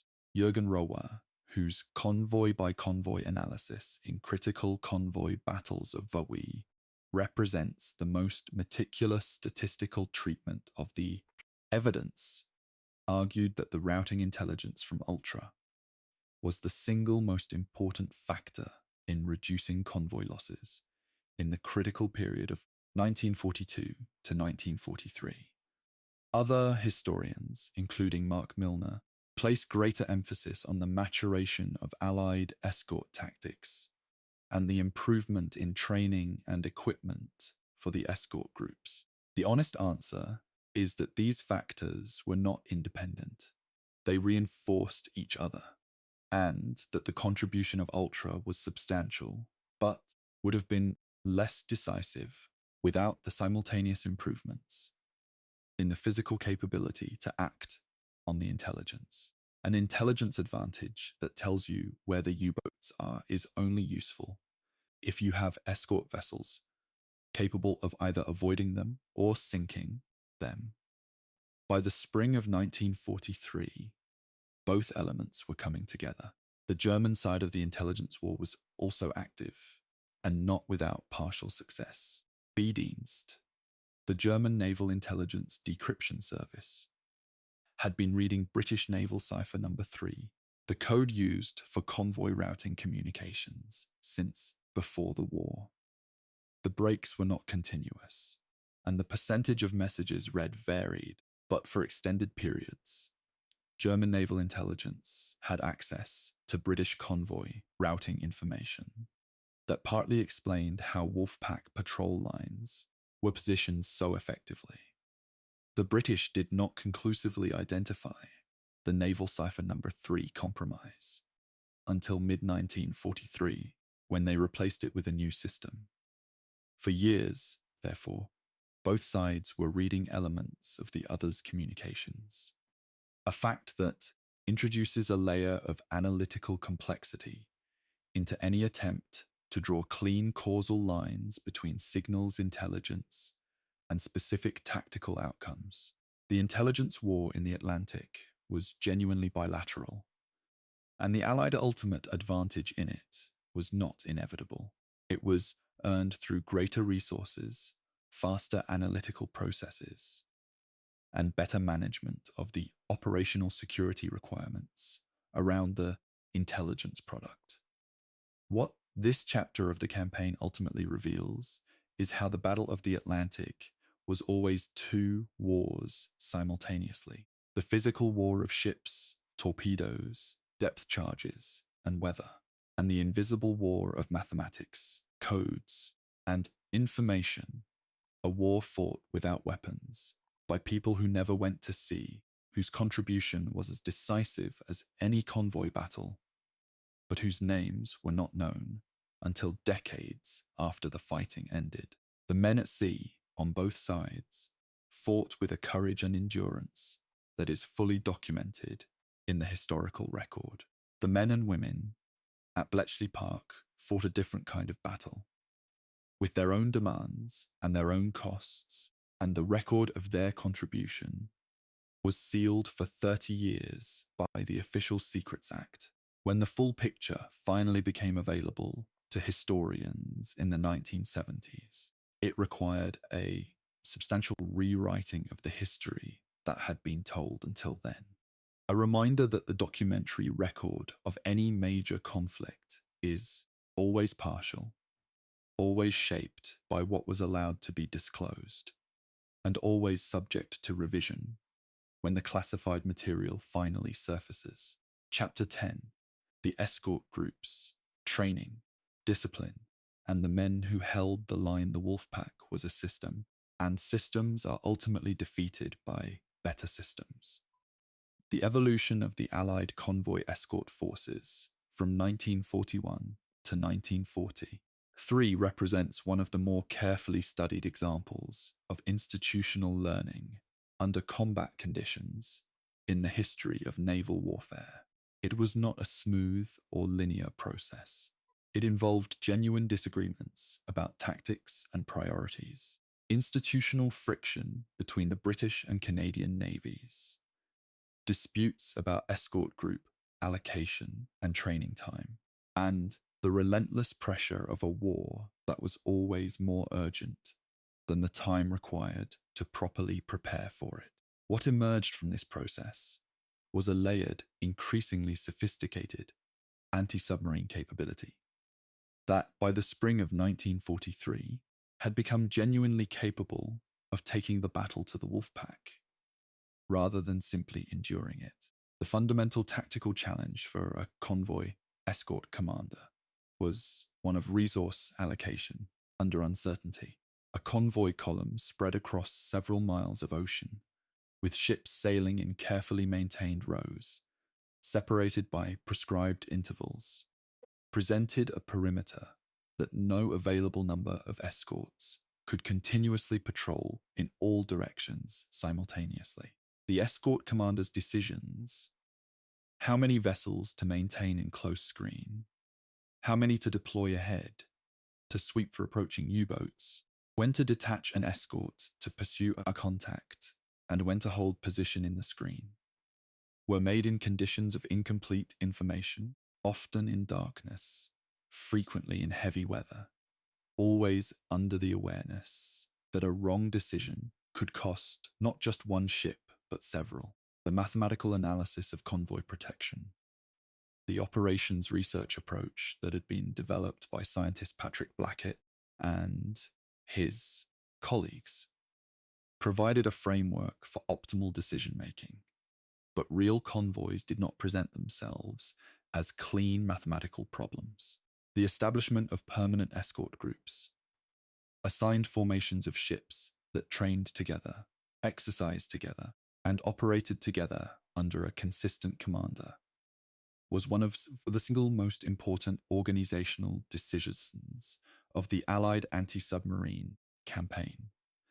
Before this system was established, escort compositions were assembled somewhat ad hoc, with different ships drawn from whatever was available at a given port. The professional relationships between escort commanders and their crews, the shared tactical doctrine that allowed them to coordinate without extended communication, the mutual understanding of each vessel's capabilities and tendencies. All of these were products of sustained joint operation that could not be improvised on short notice. The permanent group system meant that a convoy escort commander knew exactly what each of ships would do when a contact was reported, because they had practiced it together dozens of times in exercises and in previous operations. The training establishment that supported this was the Western Approaches Tactical Unit in Liverpool, run from February of 1942 by Captain Gilbert Roberts, a retired officer who had been invalided out of active service and whose insights into convoy defense tactics had been considered eccentric by some of his superiors.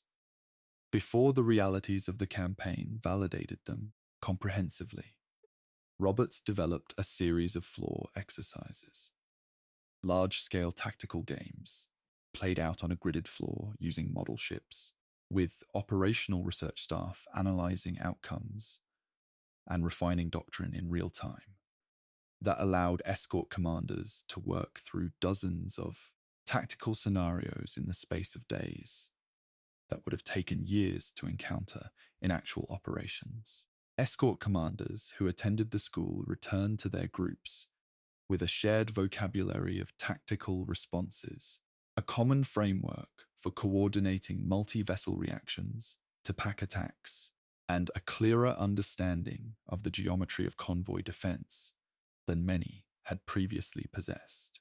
The Canadian contribution to the convoy escort effort is an aspect of the Battle of the Atlantic that receives less attention in British-centered accounts than it deserves.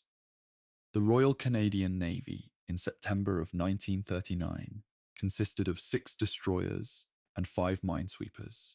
By the end of the war, it was the 3rd largest Allied navy, having escorted approximately half of all North Atlantic convoys and sunk a significant fraction of the U-boats destroyed in that theatre. This expansion was achieved at enormous cost in terms of quality control. Ships were commissioned before their crews were properly trained. Equipment was fitted before maintenance procedures were established, and the pressure of operational need consistently outpaced the institutional capacity to manage growth responsibly. The Canadian escort groups of 1941 and early 1942 were, by honest assessment, often less effective than their British counterparts, not through lack of courage, but through lack of the sustained technical training that could only be acquired over time. The improvement from 1942 to 1943 was dramatic and documented. The development of support groups, dedicated anti-submarine groups that did not have the primary responsibility of staying with a specific convoy, but could be deployed to reinforce escort groups under attack, was another significant tactical innovation of this period. A convoy escort group was constrained by the need to maintain the screen around its convoy. It could not pursue U-boat contacts beyond a certain range without leaving the convoy unprotected. A support group had no such constraint. When intelligence indicated that a convoy was about to be attacked, or when an attack was already underway, a support group could be directed to the area and engage the wolf pack with a freedom of action that the close escort did not possess.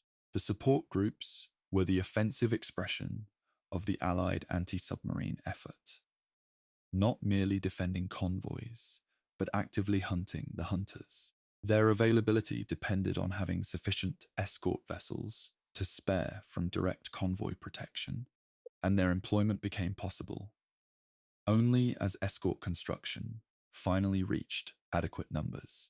The conditions in which escort crews operated throughout these years deserve acknowledgement in any account that aims for completeness rather than abstraction. North Atlantic weather in winter was extraordinary in its severity. Seas that could reach over 10 meters in height, wind speeds that made it impossible to stand unsupported on an open bridge, spray so continuous that binoculars became useless, and radar aerials iced over. Corvettes, the workhorses of the close escort screen, were notoriously lively in heavy seas, small enough that their motion was violent, even by the standards of small combatants. A crew stationed in the North Atlantic in January or February was working in conditions where simply maintaining physical function required sustained effort, where seasickness among less experienced crew members degraded operational capability, and where the mechanical systems of the ship, ASDIC, radar, weapons, required constant maintenance against the effects of salt water, ice, and vibration. The fatigue that accumulated over weeks at sea under these conditions was its own form of attrition, and the escort commanders who managed to maintain their crews' operational effectiveness in these conditions were demonstrating a leadership capacity that the historical record tends to undervalue because it is difficult to quantify. By the autumn of 1942, the Allied escort force had several permanently established and increasingly experienced groups, an improving tactical doctrine emerging from the Western Approaches training school, and a growing supply of new escort vessels, corvettes, destroyers, and the new frigate design that would eventually prove the most capable long-endurance anti-submarine platform of the campaign. The technology was improving. Radar sets were being upgraded. Hedgehog throwers were being installed. High-frequency direction-finding equipment, HFDF, which the crews called Huff Duff, was being fitted to escort vessels, allowing them to take bearings on U-boat radio transmissions and identify the approximate location of a U-boat before it had been visually or acoustically detected. Huff Duff was a tactical revolution in its own right, because the Wolfpack system depended absolutely on radio communication, and radio transmission was a physical activity that generated emissions detectable by a direction-finding receiver. Every signal a U-boat sent to Dönitz's headquarters, every contact report, every position update, every request for orders, was a potential radio direction-finding fix that could be taken by an escort vessel fitted with the appropriate equipment. The Wolfpack's communication system, which was its greatest tactical strength, was simultaneously its greatest tactical vulnerability. The convergence of all these improvements, the permanent escort groups, the tactical training, the improving technology, the growing numbers of escort vessels, and the renewed ultra-intelligence from December of 1942 was about to produce the turning point that the entire foregoing analysis has been building toward. The spring of 1943 was coming, and in that spring, in a period of approximately 6 weeks, the entire strategic balance of the Battle of the Atlantic shifted in a way that Dönitz neither anticipated nor, for some time, fully accepted. Chapter 11, Black May. The turning point of the entire campaign. March of 1943 was the worst month of the Battle of the Atlantic. 2 convoys, SC-122 and HX-229, were attacked simultaneously by more than 40 U-boats in the largest convoy battle of the war, and over 20 ships were sunk in the space of approximately 4 days. The losses were severe enough that 2 senior Admiralty officers reportedly told the naval staff that the Allies were in danger of losing control of the North Atlantic convoy routes entirely. A statement that, given what those routes represented in terms of Britain's continued war-making capacity, was about as close to expressing existential strategic anxiety as the institutional language of the British naval staff permitted. At the same moment, Allied merchant ship losses in all theatres for the first 20 days of March outpaced everything that had been lost in January and February combined.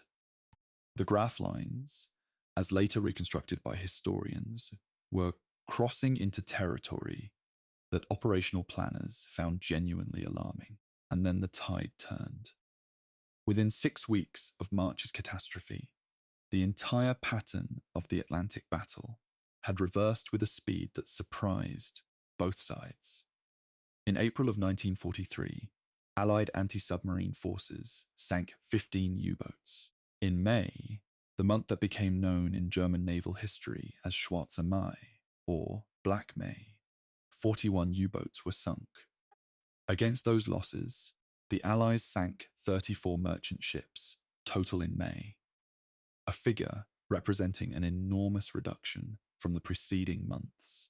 On the 34th of May, which is to say the final day of May, Dönitz made the decision to withdraw the Wolfpack from the North Atlantic convoy routes. He ordered his U-boats to pull back from the heavily contested mid-Atlantic shipping lanes that had been their primary hunting ground. It was the most consequential operational decision of the entire campaign, and the fact that he made it at all was an acknowledgement that the system he had designed and believed in for 20 years had, at least temporarily, been defeated in the field in which it had been designed to operate. What had changed in those 6 weeks? The honest answer is everything, all at once. Very long-range B-24 Liberator aircraft, operating from Iceland and Newfoundland, had finally closed the mid-Atlantic air gap that had been the Wolfpack's sanctuary for 3 years. A surfaced U-boat that had previously been safe in the central Atlantic was now potentially within range of aircraft from both sides of the ocean simultaneously. The consequence of this for the Wolfpack was catastrophic. U-boats transiting on the surface, which they had to do regularly to charge their batteries and make radio contact with headquarters, were now being caught by aircraft that could locate them with centimetric radar before the crew had any warning. The losses from aircraft attack in the spring and summer of 1943 were concentrated in exactly the areas that had been, for 3 years, the safe central zone of the pack's operational space. Support groups equipped with HFDF, centimetric radar, and hedgehog throwers were now arriving to reinforce embattled convoy escorts in time to make a difference. The intelligence from Ultra was flowing again and was faster than it had ever been. Convoy routing based on decrypted U-boat position reports was steering formations away from patrol lines that were precisely identified from intercepts and the occasions when patrol lines could not be avoided were increasingly met with escort and support groups capable of engaging the attacking boats rather than merely defending against them. The qualitative gap between the two sides, which had in 1940 and 1940, one favored Germany through the experience of its pre-war trained commanders, had narrowed to a point where it no longer compensated for the growing quantitative and technological advantage of the Allied side. The specific convoy battles of May of 1943 illustrate the shift in granular terms. Convoy ONS-5, a slow westbound convoy of 43 ships, was attacked by a large wolf pack in late April and early May. The battle lasted over a week and cost the convoy 12 ships, a serious loss. But the escort group and support group defending ONS-5 sank 6 attacking U-boats over the same period. A loss ratio of 6 U-boats for 12 merchant ships was, from Dönitz's arithmetic, deeply unfavorable. Merchant ships could be replaced. Not easily, not quickly. But the Liberty ship program was proving that they could be built in numbers that eventually compensated for losses. Experienced U-boat crews and commanders could not be replaced at anything like the same rate. The human capital of the U-boat arm, the trained, experienced submariners who knew their craft, was being consumed at a rate that the accelerated wartime training program could not replenish with equivalent quality. Dönitz's response to Black May was a combination of tactical withdrawal and technological hope. He ordered his boats to avoid the North Atlantic convoy routes, deploying them instead toward the South Atlantic and Indian Ocean, where Allied anti-submarine coverage was thinner and where some success remained possible. He simultaneously pressed his engineering teams for new technical solutions. The Schnorchel breathing tube that would allow a diesel submarine to run its engines while submerged, eliminating the need to surface to charge batteries. A new anti-radar coating called Alberich that was intended to reduce the radar reflection, signature of the submarine's hull. The Type X1 electric submarine, designed with a larger battery capacity that would allow it to remain submerged for extended periods and operate at higher submerged speeds than any previous design, and an improved acoustic torpedo. Some of these developments, particularly the Type XX1, represented genuinely innovative engineering, but their deployment was delayed by production difficulties, Allied bombing of German shipyards, and the simple fact that the war's outcome was being determined by a pace of events that technological development could no longer keep up with. The human cost of Black May within the U-boat arm was recorded in the losses and in the subsequent personal accounts of surviving commanders and crew.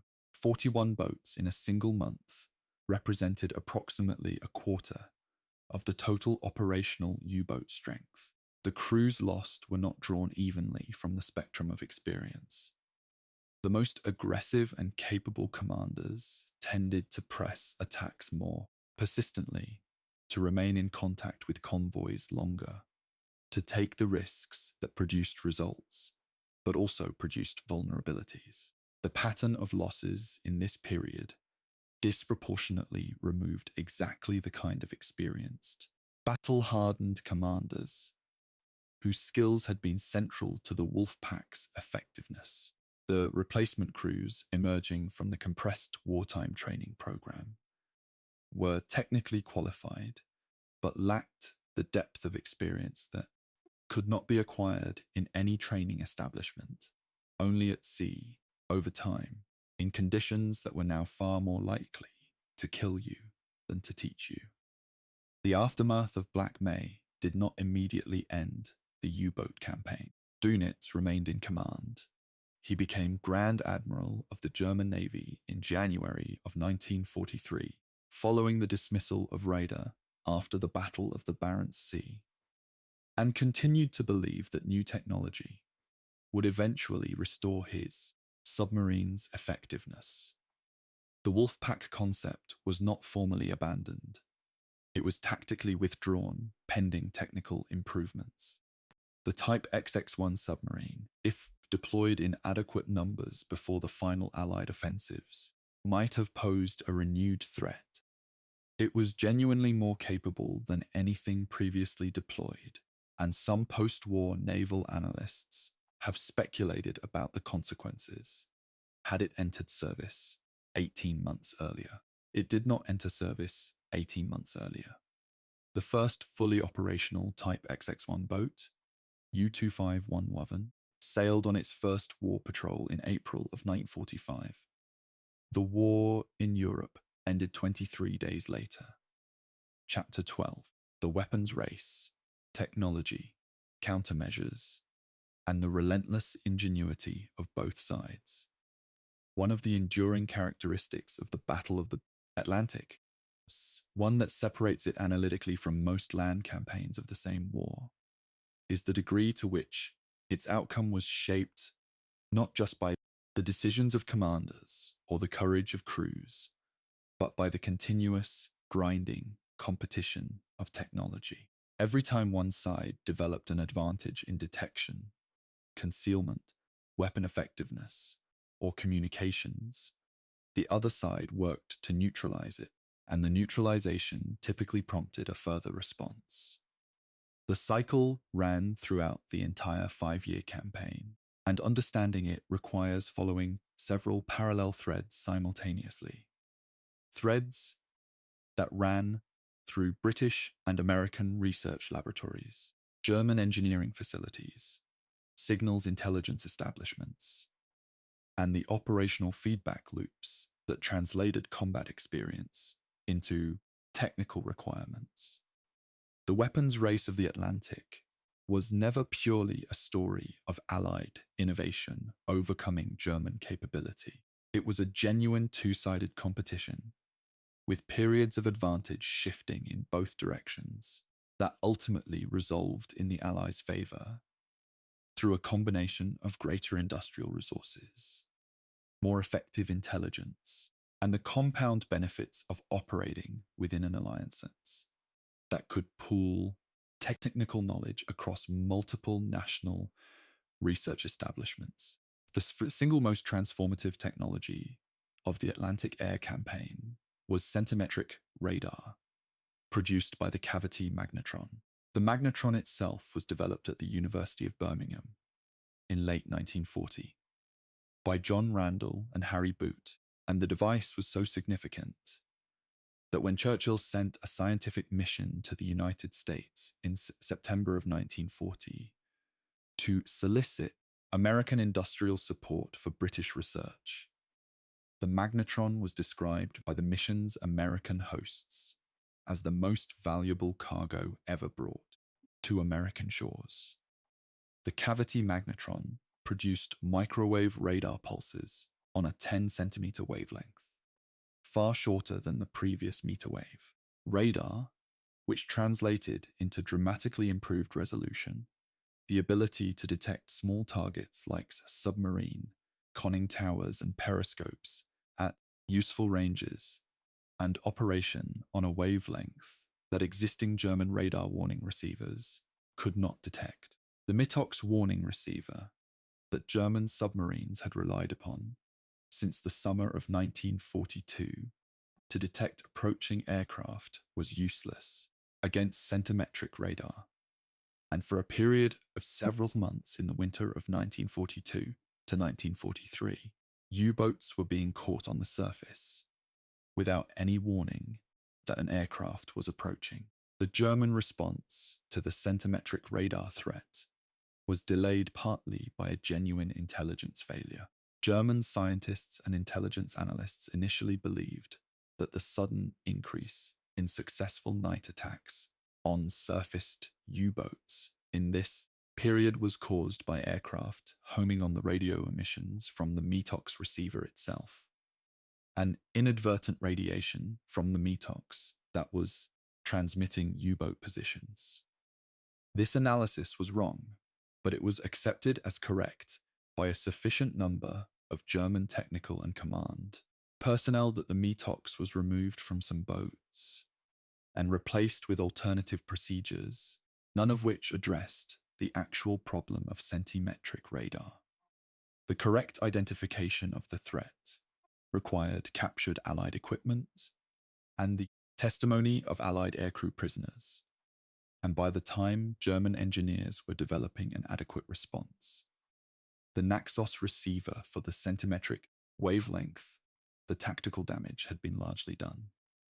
This episode is a clean example of how intelligence failures on the technical level can be as consequential as failures in the more conventionally understood domains of code breaking and human intelligence. The Lee Light deserves its own attention in any thorough account of the technology of the Atlantic Air Campaign.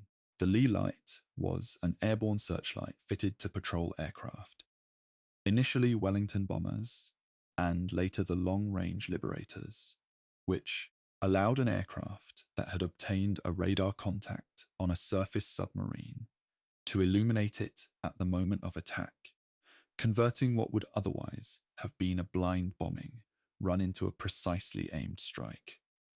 Before the Ley Light, a submarine with a radar warning receiver had a narrow but real window of safety. Once it detected the aircraft's radar, it could dive and be out of sight before the aircraft could visually acquire it in darkness. The Lee Light eliminated that window, an aircraft using centimetric radar to close the target, and, switching on the Lee Light at the final approach moment, could attack a diving submarine before it had reached a safe depth. The combination of centimetric radar and Lee Light transformed the night surface patrol, previously a period of relative safety for U-boats that needed to surface to charge batteries, into one of the most dangerous phases of any patrol. The acoustic torpedo, the Zaunkönig, designated T5 by the German Navy, was Dönitz's principal offensive response to the threat of improved Allied escort capability. Designed to home on the propeller noise of a pursuing escort vessel, it was intended to give the U-boat a means of defending itself against close escort attack by counter-attacking the attacker. The weapon was deployed operationally from September of 1943, and initial reports from boats that used it were sufficiently positive that German naval headquarters credited it with significant escort sinkings.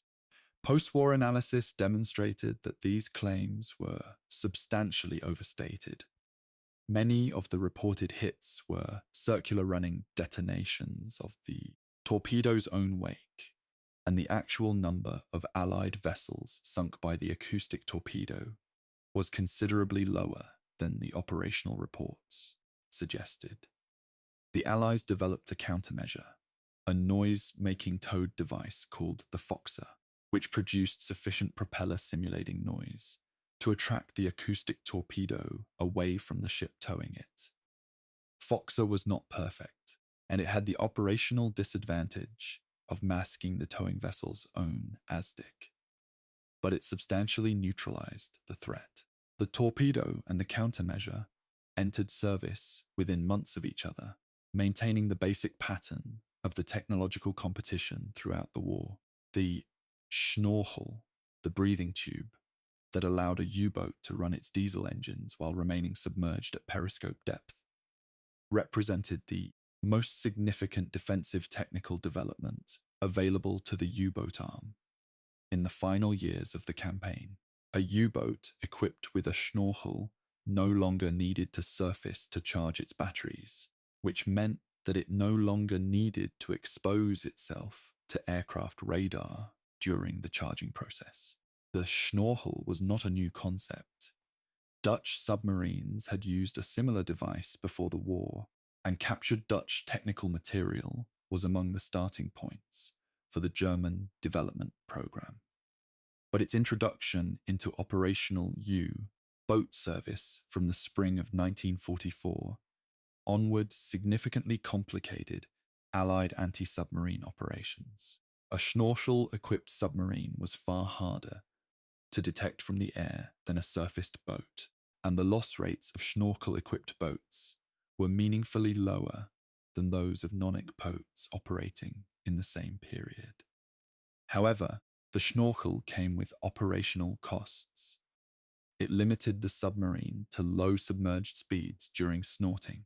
It was difficult to use in rough weather, and the diesel fumes that could accumulate inside the boat if the schnorchel head valve was submerged by wave action created genuine risks of carbon monoxide poisoning for the crew.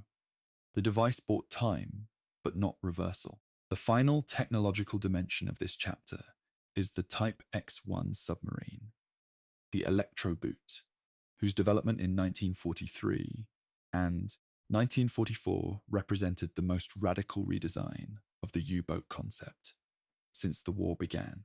The Type XX-1 was not a surface-capable submarine that dove to avoid attack. It was, in concept, a true submarine that happened to be capable of brief surface operation. Its battery capacity was 3 times that of the Type 7, giving it a submerged endurance and speed that no Allied anti-submarine vessel or aircraft was calibrated against. Its streamlined hull form eliminated the deck guns and external features that created acoustic noise and radar reflections, and its operating procedures were designed around the assumptions of permanent submerged operation, surfacing only briefly for schnorchel battery charging. Against the current generation of Allied anti-submarine tactics, the Type XX-1 would have been extremely difficult to counter. The Allied assessment of the threat was serious enough that the post-war development of anti-submarine warfare concepts in both British and American navies was substantially driven by the need to develop countermeasures for a potential fleet of Type XX-1 submarines that thankfully never materialized. The reasons the Type XX-1 never materialized in operational numbers illuminate the limits of German strategic management in the final years of the war. Albert Speer's armament ministry took over U-boat construction and applied the principles of modular prefabricated manufacture, the same logic that underpinned the American Liberty Ship program, to submarine building. Components would be manufactured at dispersed inland factories, away from Allied bombers, and assembled at coastal yards. The theory was sound, but the practice was disastrously complicated by Allied strategic bombing. Transportation disruptions, from attacks on the rail network, component quality control failures between dispersed manufacturers, and the fundamental difficulty of assembling a precision engineering product from subcomponents built in different locations to different tolerances. Most of the first production, Type XXIs required extensive rectification work after assembly before they were fit for operation, consuming the time savings of the modular approach. Of approximately 118 Type XXIs commissioned by the end of the war, not one conducted a combat patrol before the armistice. The weapon that might have changed the endgame of the Atlantic campaign remained in harbor while the war ended around it. What this technological history ultimately demonstrates is something that engineering historians and strategic analysts have returned to repeatedly in the decades since. The outcome of the Battle of the Atlantic was determined by the interaction of industrial capacity, intelligence, operational learning, and technology, not by any single factor operating in isolation. The Wolf Pack was a genuine tactical system of considerable sophistication, built on sound operational principles and executed by highly trained personnel. It was defeated by a combination that required all its elements to work together.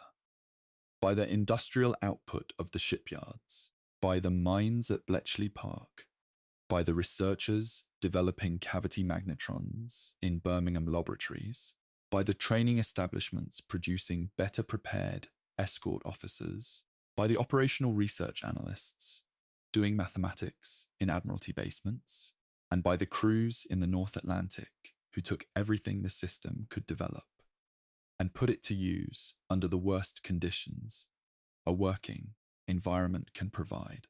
Chapter 13. The Retreat and the Return. Dönitz regroups. Autumn and Winter, 1943. The withdrawal of the Wolfpack from the North Atlantic convoy routes in May of 1943 was not a surrender. Dönitz made that clear in his internal communications, and the historical record supports the assessment that he genuinely believed the withdrawal was temporary. A tactical adjustment pending the arrival of technical improvements that would, he was convinced, restore the U-boat's effectiveness. The belief was not without some operational basis. The centimetric radar that had blindsided his submarines during Black May was a known quantity by the summer, and German engineers were working on an adequate warning receiver. The acoustic torpedo was nearly ready for operational deployment. The Schnorchel program was advancing. The Type X-1 design was moving toward production. Dönitz had presented a technological timetable to Naval High Command and had received assurances of priority. What he did not fully appreciate, and what the historical record shows he consistently underestimated, was the speed at which Allied capability was continuing to improve in precisely the same months that his own improvements were being developed, tested, and delayed. The operational pattern of the second half of 1943 was one of dispersal and attrition. Denied the North Atlantic convoy lanes, U-boats were redeployed to the South Atlantic, the waters around the Azores, the Indian Ocean, and the Caribbean, seeking areas where Allied anti-submarine coverage remained thin, and where independent or lightly escorted targets could still be found. Some successes were achieved. The South Atlantic and Indian Ocean were genuinely less protected than the heavily patrolled North Atlantic routes, and independent tankers and cargo vessels operating in these regions provided targets that a competent commander could exploit. But the strategic significance of these peripheral successes was limited. The central artery of the Allied war effort, the convoy routes between North America and Britain, continued to function, continued to deliver the oil, food, weapons, and troops that the Allied military machine required, and the Wolfpack was no longer seriously threatening it. The Bay of Biscay became a killing ground of its own in this period. U-boats transiting from their French bases to their patrol areas in the Atlantic had always been vulnerable during the passage through the bay. The transit route was known. The bay was shallow enough to be routinely patrolled by aircraft, and the distance was too great to be covered entirely submerged.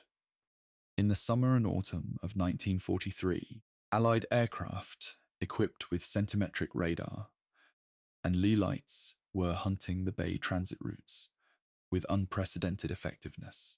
Very long-range aircraft from the British Isles and medium-range aircraft from Gibraltar formed overlapping coverage patterns that left almost no safe passage window for a surfaced U-boat during daylight hours.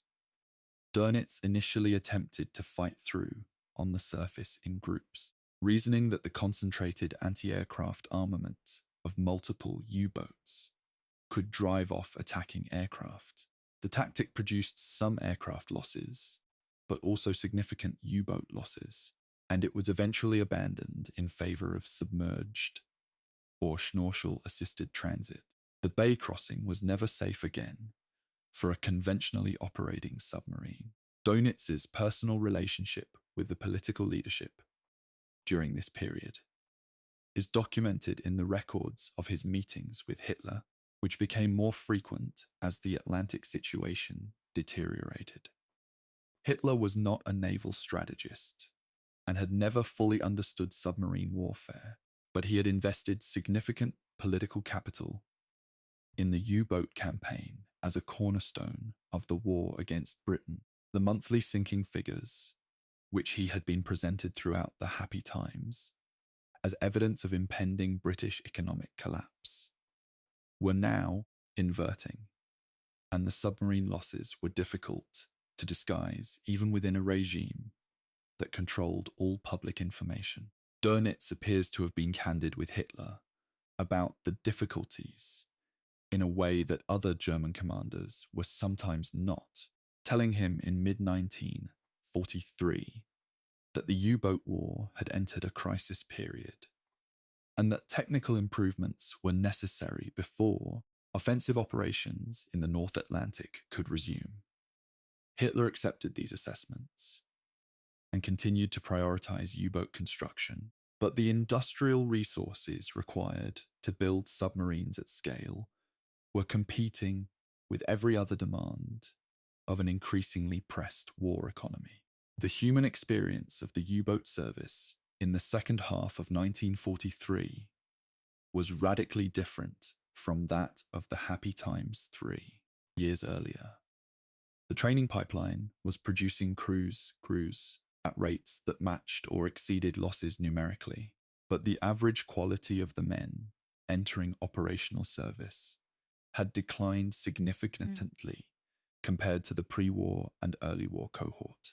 Submarine command required years of experience, knowledge of trim, of torpedo solution geometry, of sound propagation in different water conditions, of the particular behavioral tells of different escort vessel types that could not be transferred quickly in any formal training program. Men who had survived 2 or 3 years of operational Atlantic patrols held institutional knowledge of enormous value that was irreplaceable when lost. The loss rates of late 1943 were consuming exactly those most experienced men at the fastest rate, because it was the aggressive, experienced commanders who pressed their boats closest to the escorts and stayed with their targets the longest, acquiring the most kills, but also the most exposure to retaliation. Convoy battles in the autumn of 1943, when they occurred, showed the change balance clearly. Escort support groups were now arriving routinely. HF and F bearings were directing pursuit patrols. Centimetric radar was finding surfaced U-boats before their watch officers could hear aircraft engines, and the depth charge and hedgehog combinations were achieving kill probabilities in successful attacks that were significantly higher than the early war figures. U-boat commanders who had once been able to rely on the assumption that if they dived deep enough and moved quietly enough, they would survive an escort attack were now facing a more sophisticated enemy that had learned, through 3 years of hard fighting, to coordinate its attacks, maintain ASDIC contact longer, and press attacks more persistently. The exchange rate that had, in 1942, run strongly in Germany's favour had inverted.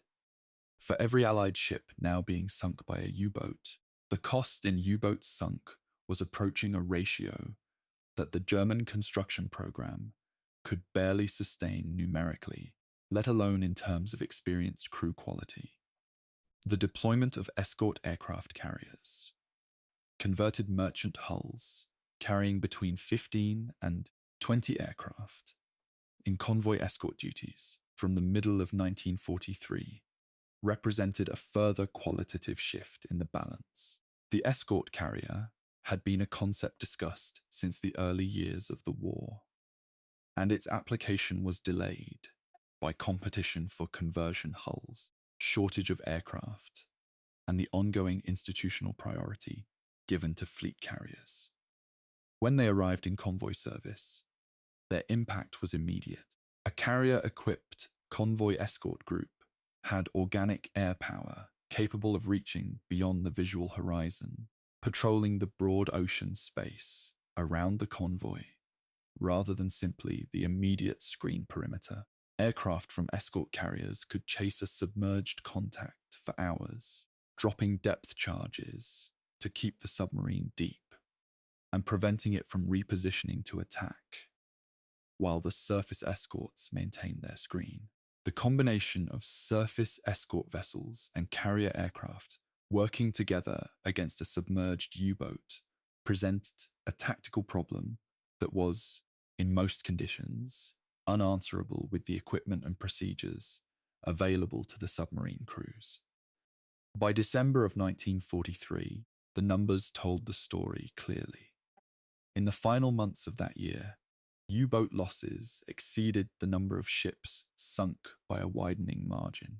Dunitz's technical improvements, the Schnorchel, the acoustic torpedo, the improved radar warning receivers, were entering service, but their operational impact in the immediate term was limited. The Schnorchel required training to use effectively, imposed significant operational constraints, and was not yet fitted to more than a fraction of the operational fleet. The acoustic torpedo achieved some early successes, but the Allied Fokker countermeasure was already in service by the autumn, reducing its effectiveness. The radar warning improvement addressed only the specific wavelength of the centimetric radar, and Allied technical development was already moving toward further refinements. The technological competition continued, but the direction of advantage had moved firmly and consistently toward the Allied side, and the gap was widening faster than German engineering could close it. The new year of 1944 was approaching, and with it a final phase of the campaign in which the strategic context would shift once more. This time, catastrophically, for the U-boat arm. Chapter 14, The Inshore Campaign and Operation Overlord. U-boats against the invasion. June 1944, the 6th of June, 1944 changed the strategic context of the Battle of the Atlantic permanently. The Allied landings in Normandy, Operation Overlord, represented the culmination of the 2 years of preparation that the Atlantic convoy system had made possible, the material and manpower that had flowed across the ocean since the first day of the war, arriving at last in the form of the largest amphibious operation in history. For Dönitz, the invasion coast presented both an obligation and an almost impossible operational problem. His standing orders required the U-boat arm to respond to the invasion with maximum effort. Every available boat was to attack the Allied naval forces in the Channel and approaches. The problem was that the English Channel in June of 1944 was the most heavily defended body of water on Earth, patrolled continuously by Allied aircraft, mined in key approach routes, and covered by hundreds of surface warships. Sending U-boats into the Channel was, in the blunt language of operational analysis, an instruction to send them to their deaths. The U-boats that responded to the Overlord invasion, most of them Schnorchel-equipped boats from the Biscay flotillas, entered a combat environment of extraordinary difficulty and danger. The Channel is shallow, which affects ASDIC performance by creating false echoes from the bottom, but it also constrains a submarine's freedom of movement and limits the depth available for evasive diving. The tidal flows are strong and variable, complicating navigation for a boat that was snorkeling, rather than surfacing to take star sights. Allied anti-submarine forces were operating in the Channel in densities that had never been seen before. Aircraft overhead virtually continuously, destroyers and frigates patrolling every approach route, and the entire surface being monitored by overlapping radar coverage that was now entirely on centimetric wavelengths inaccessible to existing German warning receivers. 36 U-boats were deployed against the invasion. Archaeological surveys of Channel wrecks, published in subsequent decades, have confirmed the remains of at least 33 boats on the Channel floor, many of them from this period. The Channel battles of June and July of 1944 produced remarkably few results for the Allied invasion convoys. Given the scale of the U-boat effort, a small number of warships and one or two transports were damaged or sunk, but the invasion itself was never seriously threatened from beneath the water. The reason was not lack of effort on the part of the U-boat crews. The patrols into the Channel were conducted by men who understood the odds against them and went anyway, but rather the sheer impossibility of the operational environment. A snorkel-equipped boat moving at slow speed through the Channel while maintaining periscope depth consumed enormous battery power on the tidal currents, could cover only limited distance in any given time, and was navigating in conditions of near-zero external reference. The attacking surface vessels and aircraft had multiple detection methods working simultaneously. ASDIC, surface radar, magnetic anomaly detectors in aircraft, and HFDF on any radio transmission. The U-boat had a snorkel mast above the surface that was, in calm conditions, detectable by centimetric radar at distances of several miles. The tactical odds were not simply unfavorable. They were essentially impossible. Beyond the Channel specifically, the Allied invasion of France had a strategic consequence for the U-boat arm that would prove fatal in the medium term. It set in motion the liberation of France, and with it the loss of the Atlantic bases. Brest, Lorient, Saint-Nazaire, La Pallice, Bordeaux, the magnificent forward bases that had been the operational foundation of the Atlantic campaign since the summer of 1940, were all in danger of encirclement by Allied ground forces following the breakout from Normandy. Dönitz ordered the U-boats based there to sea as the Allied land advance approached, and the bases themselves were retained as fortified enclaves by German garrison forces, even after the surrounding territory was liberated. But as operational submarine bases, they were finished. The boats moved to Norwegian bases, Bergen, Trondheim, Kiel, and other ports along the German and Norwegian coasts. This shift added weeks to the transit time for Atlantic operations and eliminated the primary logistical advantage that the fall of France had delivered in 1940. The geography of the campaign had inverted over 4 years from a near-decisive German advantage to a position that was operationally crippling. The final months of 1944 saw the U-boat arm conducting what historians have called the inshore campaign. Operations in the shallow coastal waters of the British Isles, the English Channel approaches, and the Irish Sea, where a snorkel-equipped boat could maintain concealment more easily than in the open ocean. The inshore campaign achieved some results. Several merchant ships and minor warships were sunk in British coastal waters, but it was strategically marginal. The convoy routes were functioning. The flow of supplies across the Atlantic continued essentially uninterrupted. What the inshore campaign demonstrated was not the residual potency of the U-boat arm, but rather its reduction to a nuisance role rather than a strategic threat.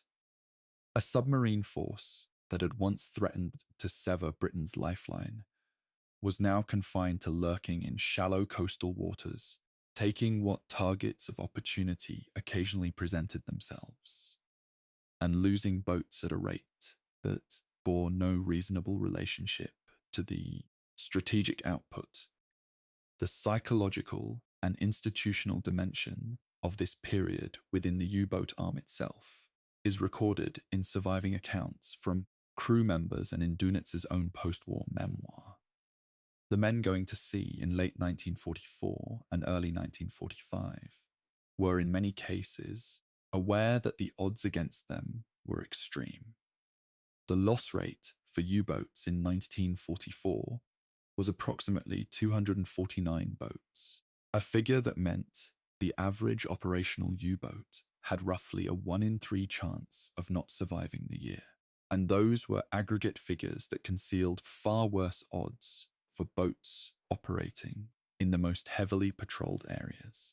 Crews were young, increasingly young, as the experienced men were lost and replaced, often on their first patrol, operating equipment that, whatever its theoretical advances, required time and experience to use effectively under combat conditions. The courage required to continue operating in these circumstances is a straightforwardly documented fact, independent of any assessment of the cause being served. The Type X-1 submarine, Dunitz's great technological hope, was entering production at this time through the Spear Ministry's modular construction program. The first keel sections were being assembled, the hull modules were being fabricated at dispersed inland sites, and the commissioning dates were being projected forward with the optimism of engineers working against a timetable set by commanders who needed good news. Allied strategic bombing was targeting the assembly yards and the transport infrastructure that connected the manufacturing sites. The Dambuster Squadron, which had destroyed the Ruhr dams in May of 1943, was now being used with its specialist heavy bombs against submarine-related targets along the German and Norwegian coasts.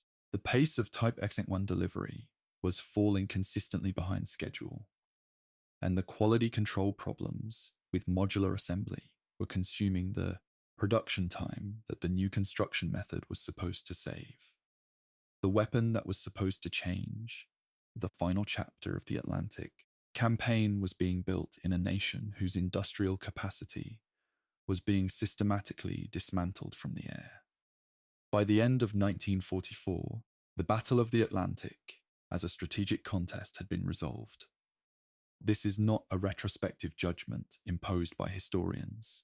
With the benefit of hindsight, it was understood with varying degrees of explicitness by the senior commanders on both sides.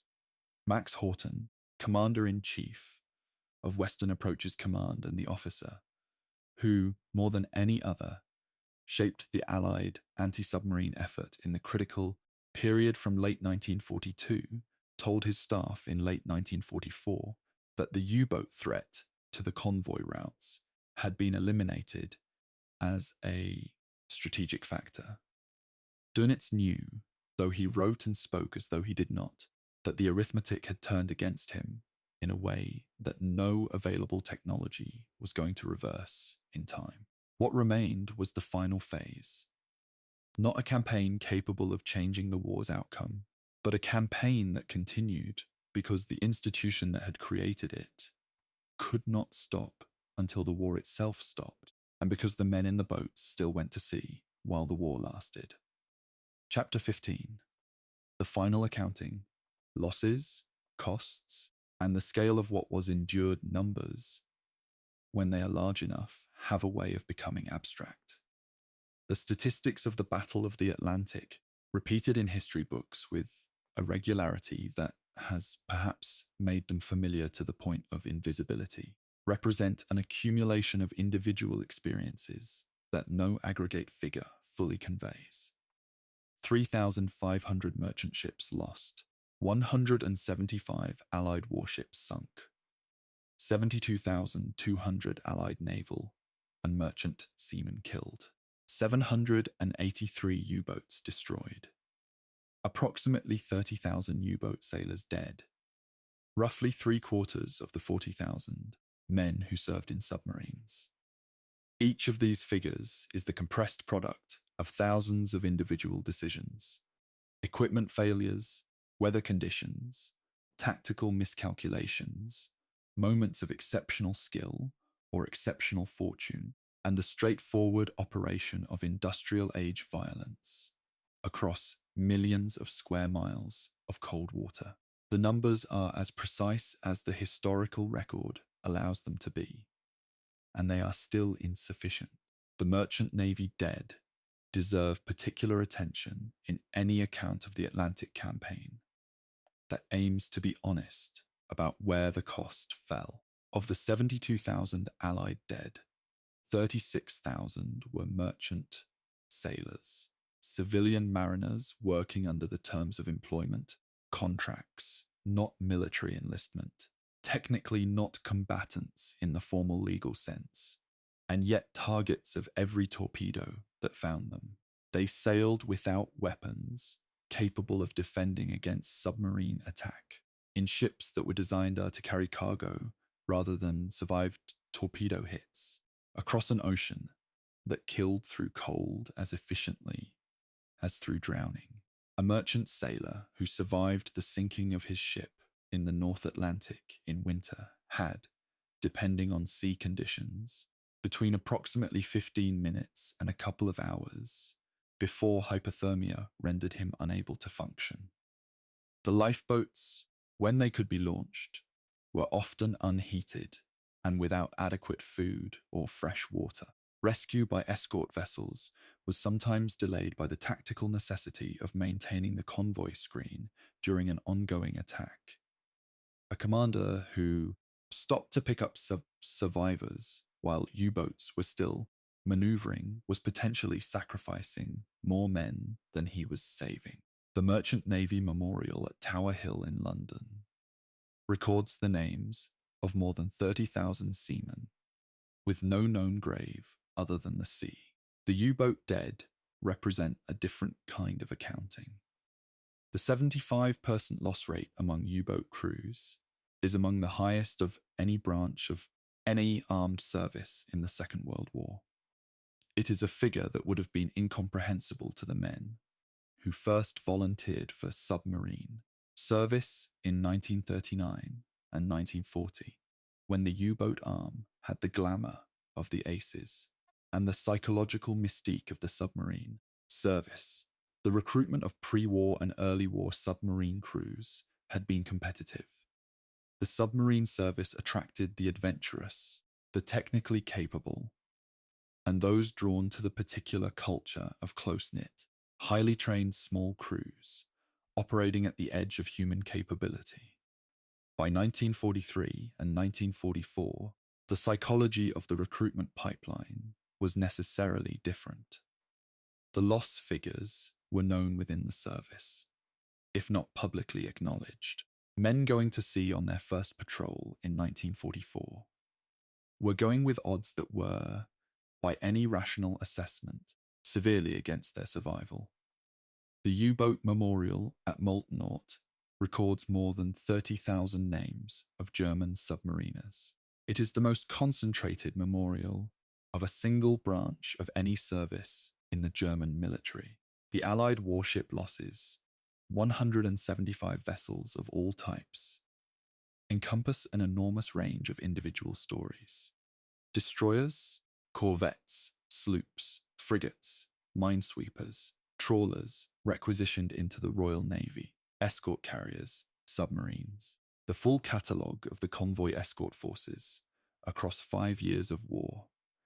Many of these losses came in the early years, when escort vessels were inadequate in number, their crews insufficiently trained, and the tactical doctrines not yet refined by the hard education of combat experience.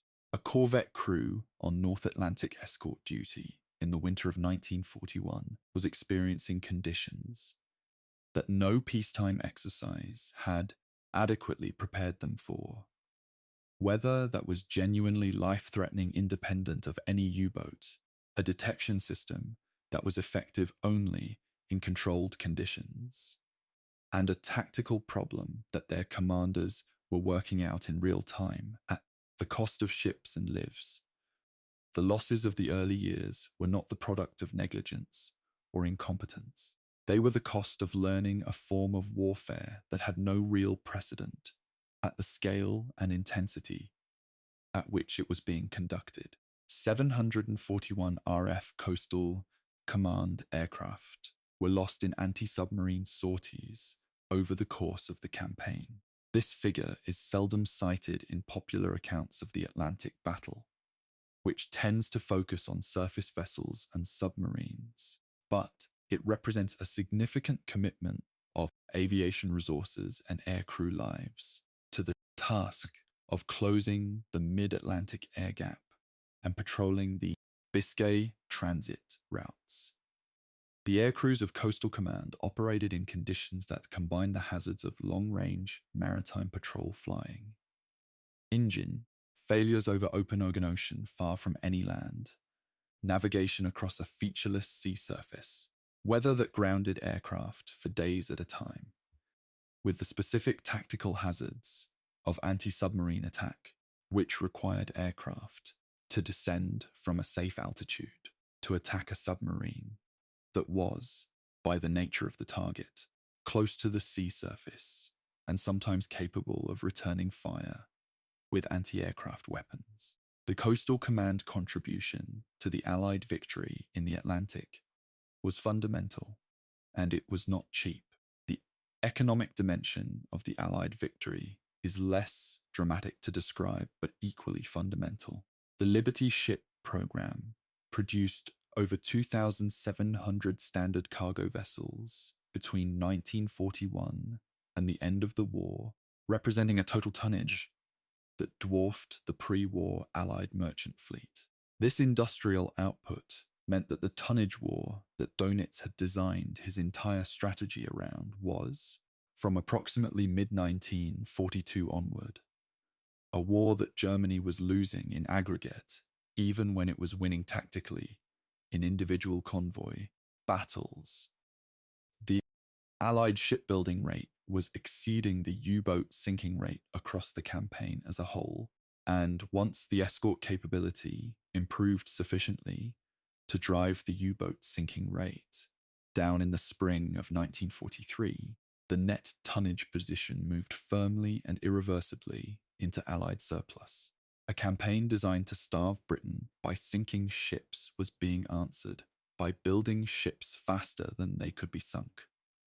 An industrial response to a military problem that is, in retrospect, a clean illustration of why the productive capacity of the United States ultimately determined the outcome of the Second World War in every theatre simultaneously. The cost of the campaign to Germany extended beyond the direct losses in U-boats and crews. Germany spent more money producing naval vessels during the Second World War than it spent on every type of ground vehicle combined, including tanks. This extraordinary allocation of industrial resources to the naval program, driven primarily by U-boat construction, represented a strategic choice with opportunity costs across the entire war effort. Steel and skilled labor consumed by submarine construction could not simultaneously be used for the tanks, aircraft, and artillery that the Eastern Front was consuming at a rate that strained German industrial capacity from the summer of 1941 onward. The argument that German strategic resources were misallocated, that the U-boat program absorbed resources that could have been more effectively employed elsewhere, is a historical counterfactual that cannot be resolved with certainty, but the scale of the resource commitment is documented clearly enough to make the question worth raising. What the final accounting of the Battle of the Atlantic most clearly demonstrates is the cost of strategic miscalculation at the outset. Dönitz had consistently argued from the mid-1930s that his system required 300 submarines to be decisive. He went to war with fewer than 60 capable of Atlantic operations. The gap between his minimum requirement and his actual initial resource was large enough that the entire campaign can be understood. Partly as the consequence of that shortfall, the system was deployed before it was ready, against an enemy who had more time to learn and adapt than the theory had assumed. The happy times were real in their tactical success, but they were also a product of circumstances. Allied unpreparedness, the fall of France, the American entry creating a second period of undefended coastline that were not structural advantages units had engineered. They were opportunistic exploitations of others' failures. When those failures were corrected, the structural inadequacy of the U-boat deployment returned, compounded by the accumulated losses of crews and commanders, whose experience could never be replaced.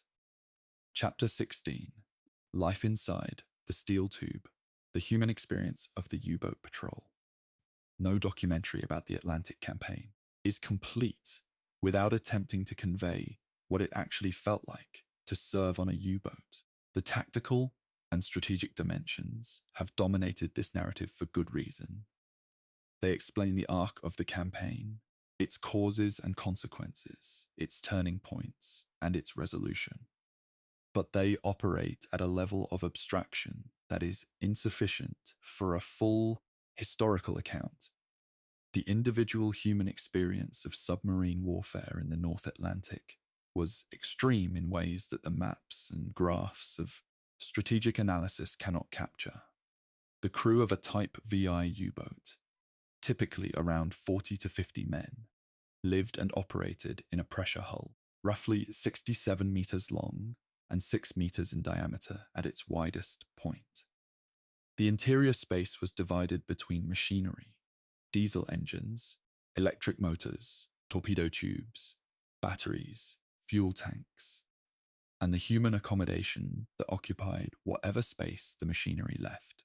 The accommodation was, by any civilian standard, not adequate for weeks-long occupancy.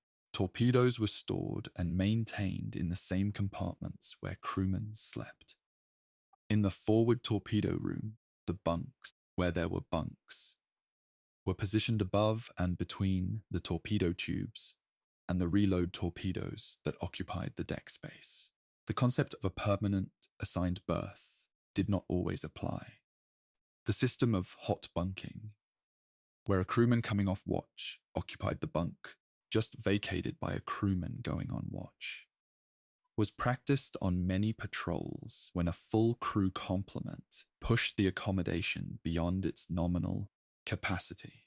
The smell of a U-boat on extended patrol has been described in survivor accounts with remarkable consistency. Diesel fuel, battery acid, cooking grease, unwashed bodies, mold from the condensation that formed on every metal surface, and the particular musty air quality of a space that circulated the same atmosphere for weeks without access to the outside. Fresh water was rationed strictly for drinking and cooking. Personal hygiene was managed with salt water, when it could be managed at all. The men emerged from long patrols, visibly changed by the experience. The psychological demands of the patrol were in some respects more severe than the physical ones. The rhythm of the submarine day, watches, maintenance tasks, eating, sleeping, waiting, was punctuated by the irregular violence of combat. And between the combats, there were sometimes days or weeks of nothing, except the confined space, the engine noise, the smell, and the knowledge of where you were and what was around you in the water. ASDIC pings from Allied escort vessels, transmitted through the water at a frequency audible inside a submerged submarine, were one of the sounds most consistently reported by survivors as psychologically distinctive. A sequence of pings growing louder meant an escort was approaching on a direct course, meant the approach of depth charges that might kill you or might not, depending on factors you could not control. The wait during a depth charge attack was experienced differently by different men, but the accounts may converge on certain elements. The sound of the charges detonating in the water, the physical shock transmitted through the hull, the immediate damage assessment, the slower assessment of whether anyone was hurt, and whether the boat was still watertight. A boat that survived a close pattern emerged from it with shaken crew, possible minor flooding, potential equipment damage, and the certain knowledge that the escorts above had not lost contact and would come again.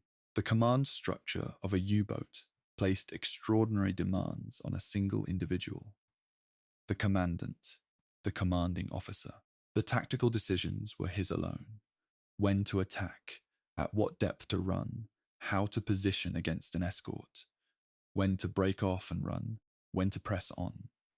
He was supported by a first watch officer and a second watch officer who were both qualified to handle the boat independently, and by a Leitender engineer, the chief engineer, who was responsible for the mechanical status of the submarine and whose expertise was the difference between a trim adjustment and a fatal dive. But in the critical moments of an attack or a depth charge evasion, the decisions fell on the commander, typically a man in his late 20s or early 30s who had risen through the service on the strength of technical skill and demonstrated command judgment. The good ones were very good. The ones who were not sufficiently good tended to not survive long enough to demonstrate their limitations repeatedly. The navigational challenge of Atlantic submarine operations deserves recognition in any serious account. A U-boat at sea was navigating across thousands of miles of open ocean using dead reckoning, tracking the ship's position from the last confirmed, fixed by calculating course, speed, and elapsed time, supplemented by celestial navigation when the commander surfaced at night and conditions permitted star sights. The gyro compass was the primary instrument for maintaining course.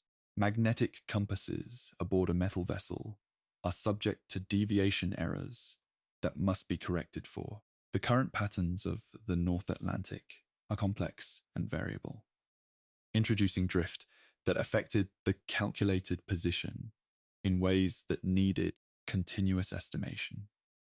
A patrol that spent weeks submerged or snorkeling without an external position fix could accumulate significant navigational error and the consequences of navigational error. Running aground on the continental shelf edge, surfacing in the wrong shipping lane, missing a rendezvous with a supply submarine by a margin too wide to recover, were potentially fatal independent of any Allied action. The relationship between crews and their commanders was one of the defining social facts of U-boat service. The confined space, the shared danger, and the absolute dependence of every man on every other man created bonds of proximity that were more intense than those of most other military formations. A large part of the commander's leadership function was managing the morale and mental equilibrium of his crew across weeks of confined, dangerous, often boring patrol. And the accounts from survivors consistently identify command presence and personal confidence as the qualities they valued most in their commanders. A commander who was visibly frightened, who hesitated at critical moments, or who showed uncertainty in his decisions, communicated that uncertainty to the crew in a way that was amplified by the closed environment. The great commanders were not necessarily the most technically skilled, though technical skill was a baseline requirement. But they were men who remained visibly composed in conditions designed to unmake composure. Food on U-boats was, by some accounts, the one dimension of daily life that offered genuine quality, at least in the early part of a patrol. German submarine crews were fed well, relative to both the peacetime German diet and the wartime civilian ration, and fresh bread baked aboard was a feature of early patrol life that crew accounts mention with a frequency that suggests it held genuine psychological importance. As the patrol extended, fresh food was consumed and replaced by preserved goods. By the final weeks of a long Atlantic patrol, the food quality had declined significantly. The bread was finished, and the physical and psychological condition of the crew reflected the accumulated stress of the weeks at sea.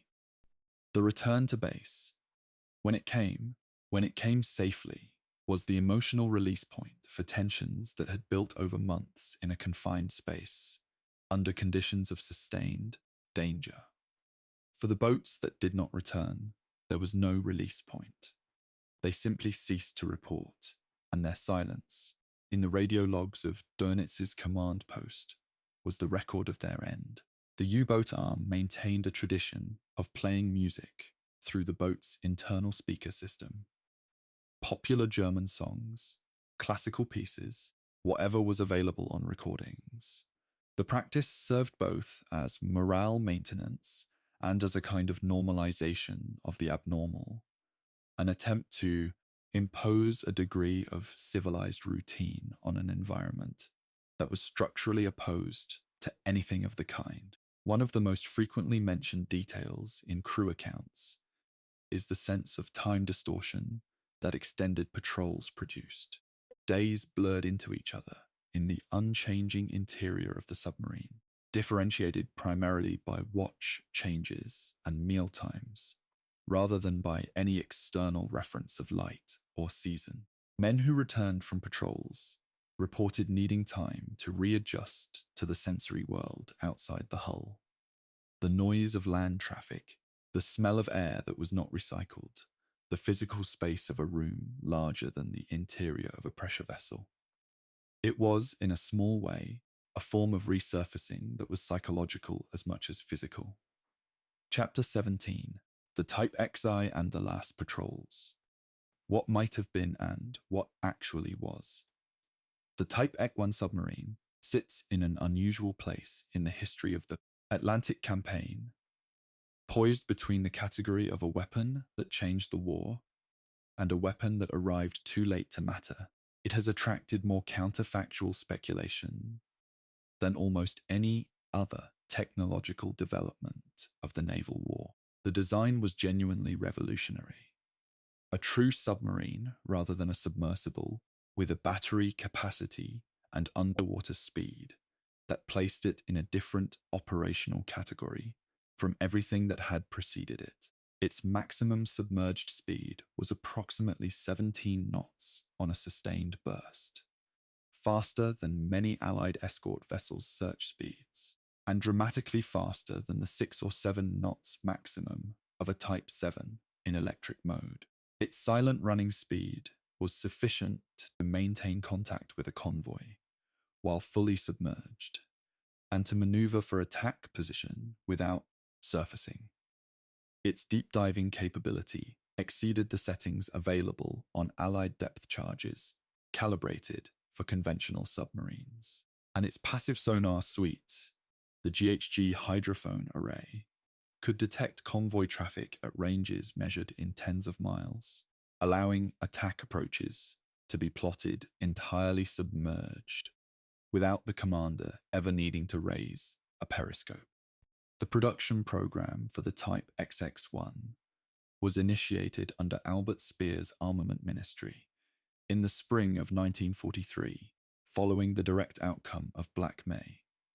Speer applied the prefabricated modular approach to submarine construction, dividing each boat into 8 sections manufactured at dispersed inland factories in Leipzig, Danzig, Bremen, Hamburg, and shipped by rail and canal barge to assembly yards at Hamburg, Bremen, and Danzig for final joining and fitting out.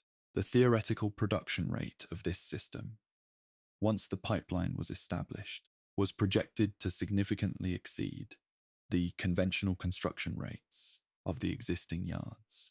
The projection was not unreasonable given the assumptions. The assumptions turned out to be wrong in almost every particular.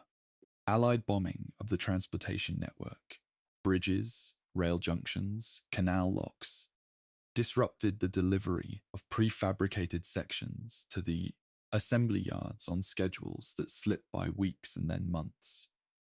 Quality control disparities between sections built at different facilities created alignment problems at the joining stage that required rework, consuming the time that the prefabrication was supposed to save. The assembly yards themselves were targeted by Allied strategic bombing, and though the submarine pens survived, the fitting out facilities and the surrounding infrastructure were damaged repeatedly. The first Type XX-1 boats were commissioned in mid-1944. U-2501 was the first, commissioned in June of 1944. But commissioning was not the same as operational readiness. The boats required an extended working up period. Testing of systems, crew familiarization with entirely new operating procedures, tactical exercises that had to be developed from scratch because no training doctrine existed for a submarine with these capabilities. The Baltic working up areas were vulnerable to Allied air attack in a way they had not been earlier in the war, and the mining of Baltic waters by Allied air forces further complicated the working up process.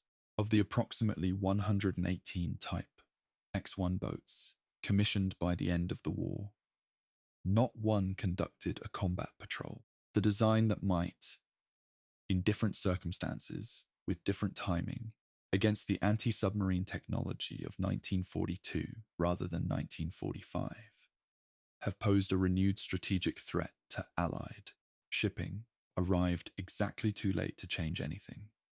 U-2511, the first Type XX-1 boat to actually sail on a war patrol, left Bergen Harbour on the 30th of April, 1945. She was commanded by Korvettenkaptein Adalbert Schnee, one of the more experienced surviving U-boat commanders of the war. On the 2nd of May, she received the signal ordering the cessation of hostilities. The war in Europe was days from its formal end. Schnee did not immediately return to port. In a post-war account that has become one of the more discussed anecdotes of the final campaign, he reported conducting a simulated attack approach on a British cruiser and her escorts, approaching to firing range entirely undetected before withdrawing, without attacking in compliance with the ceasefire order. The story is historically interesting, not primarily as an illustration of the Type XX-1's capabilities. Schnee's account cannot be independently verified at the level of detail he provided, but as a coda to a campaign in which Germany's most sophisticated weapon entered service in the final week of the war it had been designed to fight. The Schnorchel-equipped conventional boats that constituted the operational U-boat force in the final months of the war were conducting a campaign that was, by any military analysis, strategically pointless, but not without tactical significance in its immediate local effects. Boats operating in British coastal waters, the English Channel approaches, and the North Sea were finding occasional targets. Individual merchant ships, minor warships, coastal convoys, and losing boats at a rate that reflected the overwhelming Allied anti-submarine advantage in these heavily patrolled waters. The inshore environment was, paradoxically, somewhat more survivable for a Schnorchel-equipped boat than the open ocean, because the shallow water and reflective bottom complicated ASDIC search patterns. The Schnorchel mast presented a small radar target, and the density of surface shipping provided a degree of acoustic masking. But survivable and effective are different assessments, and the boats operating in these waters in early 1945 were not affecting the outcome of the war. The Allied supply chain to the Continental armies liberating Western Europe was functioning at full capacity, and nothing the remaining U-boat force was capable of doing in early 1945 could change that. The final German surface and air operations in the Atlantic theatre in this period were equally marginal. German aircraft, Focke-Wulf 200s, and Heinkel 111s from the Biscay and Norwegian bases had continued to provide reconnaissance and some attack capability against convoys through the middle years of the war. By late 1944, the aircraft were too few, too poorly equipped with anti-shipping weapons, and too vulnerable to Allied air cover to contribute meaningfully. The Luftwaffe's Fliegerführer Atlantic Command had been assigned the maritime reconnaissance role throughout the campaign, but had always operated under institutional constraints. The fundamental tension between a naval requirement for sustained ocean reconnaissance and a Luftwaffe command structure that prioritized the land battle, that limited its effectiveness, even when resources were available. The guided glide bomb, the Henschel H-293, and the armor-piercing Fritzer Hex had achieved some significant results against Allied shipping in the Mediterranean and Bay of Biscay in 1943, but the deployment of Allied fighter cover and electronic jamming of the guidance systems had progressively neutralized these weapons. By 1945, German maritime air power was effectively spent. What the final patrols of the campaign represent, stripped of any tactical or strategic significance they no longer possessed, is a documentary record of institutional momentum. The U-boat arm continued to operate because the structure that had created and sustained it, the training establishments, the bases, the command hierarchy, the maintenance facilities, was still functioning because orders continued to be issued and obeyed, and because the culture of the submarine service, which had been built around the acceptance of extreme risk as the baseline condition of the work, did not include a mechanism for the collective recognition that the risk had become irrationally extreme. Individual commanders and crews made their peace with this reality in different ways. Some went to sea and conducted their patrols with the full professional commitment that the service expected. Some found reasons to extend their time in harbour. A few refused to sail. The historical record of these individual responses is fragmentary, preserved in post-war memoirs and occasional personnel files. But the aggregate picture is of a service that continued, right to the end, to send men to sea in conditions that its own officers privately knew were unsurvivable at an institutional level. The last U-boat patrol sinking, the final merchant ship lost to submarine action in European waters, occurred in the final days before the German surrender. On the 30th of April 1945, Adolf Hitler died in Berlin. On the 1st of May, Karl Dönitz, who had been appointed Hitler's successor as head of the German state by a provision of Hitler's final political testament, transmitted orders to the U-boat force and the German armed forces that set in motion the process of ceasefire negotiation. The timing placed Dönitz in the extraordinary position of being simultaneously the architect of the campaign that had cost 30,000 German lives under his command, and the political authority responsible for ending the war that had killed them. He held the position of head of state for approximately 3 weeks before the formal German surrender. It is one of the stranger biographical facts of the Atlantic campaign. The man who had spent 6 years designing, deploying, and sustaining the Wolfpack was the same man who, in the final days of the war, ordered the submarines home and surrendered the state that had sent them out. Chapter 18. The Long Reckoning. Legacy, Memory, and Why the Atlantic Campaigns Still Matters. The Battle of the Atlantic ended on the 8th of May, 1945, with the German unconditional surrender. The U-boats at sea received the order to cease operations and sail to designated Allied ports for surrender. Many complied. Some captains who received the order, a signal carrying the prefix Regenbogen, rainbow, scuttled their boats rather than surrender them.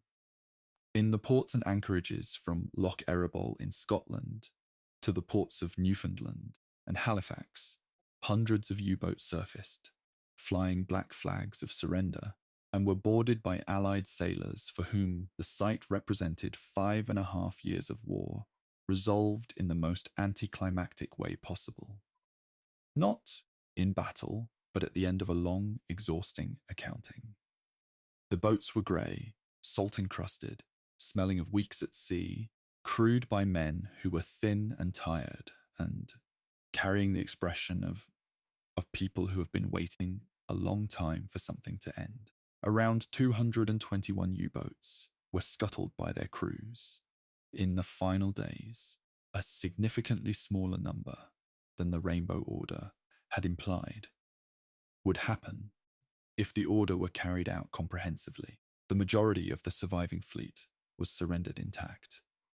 Operation Deadlight, the Allied decision on what to do with the surrendered U-boats, resulted in all of them being sunk. Most were towed out into the North Atlantic and scuttled in water deep enough to prevent any recovery or operational use. A small number were retained for technical evaluation by the British, American, and Soviet navies, all of which were intensely interested in the Type XX-1 design and in the Schnorchel technology. The Soviet Union's post-war submarine program drew heavily on captured German submarine technology and German naval engineers, and the designs of philosophy of the Type XX-1, the true submarine operating primarily submerged, with high underwater speed and large battery capacity, became the template for the Cold War submarine fleets of every major naval power. The U-boat's final legacy was not the Atlantic campaign it had been designed to fight, but the generation of submarines designed in response to it that would patrol the Cold War oceans for the following 4 decades. The Nuremberg trials assessed Karl Dönitz on 2 charges: crimes against peace and crimes against the laws of war. The second charge centered on the conduct of unrestricted submarine warfare, the practice of sinking Allied merchant ships without warning and without ensuring the safety of their crews. The tribunal found Dönitz guilty on both counts, but gave him the minimum possible sentence, 10 years, noting that unrestricted submarine warfare had been practiced by the Allied powers as well, including the United States Navy's operations against Japanese shipping in the Pacific. The tribunal's logic was contested at the time and remains contested in the legal scholarship. Some argued the comparison was not equivalent, others that the finding was correct, but the sentence inappropriate in either direction. Dönitz served 10 years in Spandau prison and was released in 1956. He spent the remainder of his life in a small house in the town of Aumüller in Schleswig-Holstein, writing, giving occasional interviews, and defending the conduct of the U-boat arm with a consistency that attracted strong criticisms from those who felt he never adequately acknowledged the civilian suffering caused by submarine warfare. He died in December of 1980, at the age of 89. The historiography of the Battle of the Atlantic has gone through several significant revisions since the war's end, driven by the declassification of previously classified material. The most significant revision was the disclosure, beginning in the early 1970s, of the full scope of the Bletchley Park operation and its contribution to the Convoy War. Before this disclosure, the history of the Battle of the Atlantic was written without the ultra-intelligence dimension, a fundamental omission that again distorted every causal analysis of why the battle turned when it did, and in the way it did. Post-disclosure histories, of which Clay Blair's 2-volume Hitler's U-Boat War and Jürgen Rover's Convoy by Convoy analysis are the most comprehensive, required substantial rewriting of narratives that had attributed Allied successes primarily to tactical and technological improvements without accounting for the intelligence advantage that shaped how and when those improvements were deployed.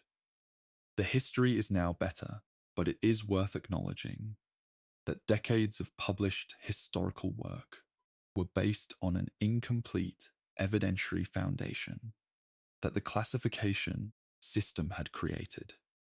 The Canadian contribution to the Battle of the Atlantic has received increasing scholarly attention in recent decades, correcting a tendency in earlier histories, which were primarily British in authorship and perspective, to treat the Royal Canadian Navy as a junior auxiliary rather than a primary partner.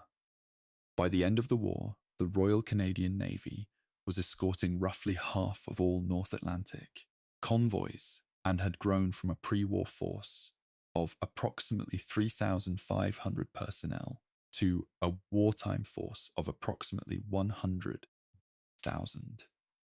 The North Atlantic convoy routes that were most critical to the British war effort. The routes running from the Canadian Maritime provinces and Newfoundland were defended primarily by Canadian escort forces for the greater part of the campaign. This is not a small qualification to the standard narrative. It is a fundamental fact about who actually did the work, and its underrepresentation in many standard accounts of the battle reflects the national perspectives of the historians who wrote them, rather than the operational reality of what happened. The physical legacy of the Battle of the Atlantic lies scattered across the floor of an ocean that is largely inaccessible to conventional archaeological investigation. Approximately 3,500 merchant ships, 175 Allied warships, and 783 submarines rest on the Atlantic seabed at depths that range from the shallow waters of the Channel and the continental shelf to the abyssal plain of the mid-ocean. The deepest of these wrecks are beyond the reach of any current salvage technology and will remain there indefinitely. The shallower ones, particularly the Channel wrecks, have been subject to archaeological survey, and the analysis published from these surveys has added detail to the historical record that the operational logs and after-action reports could not provide. The physical evidence of how ships and submarines actually died, in the form of hull damage patterns, dispersal of wreckage, and the positions of machinery and weapons that tell a forensic story of the final moments.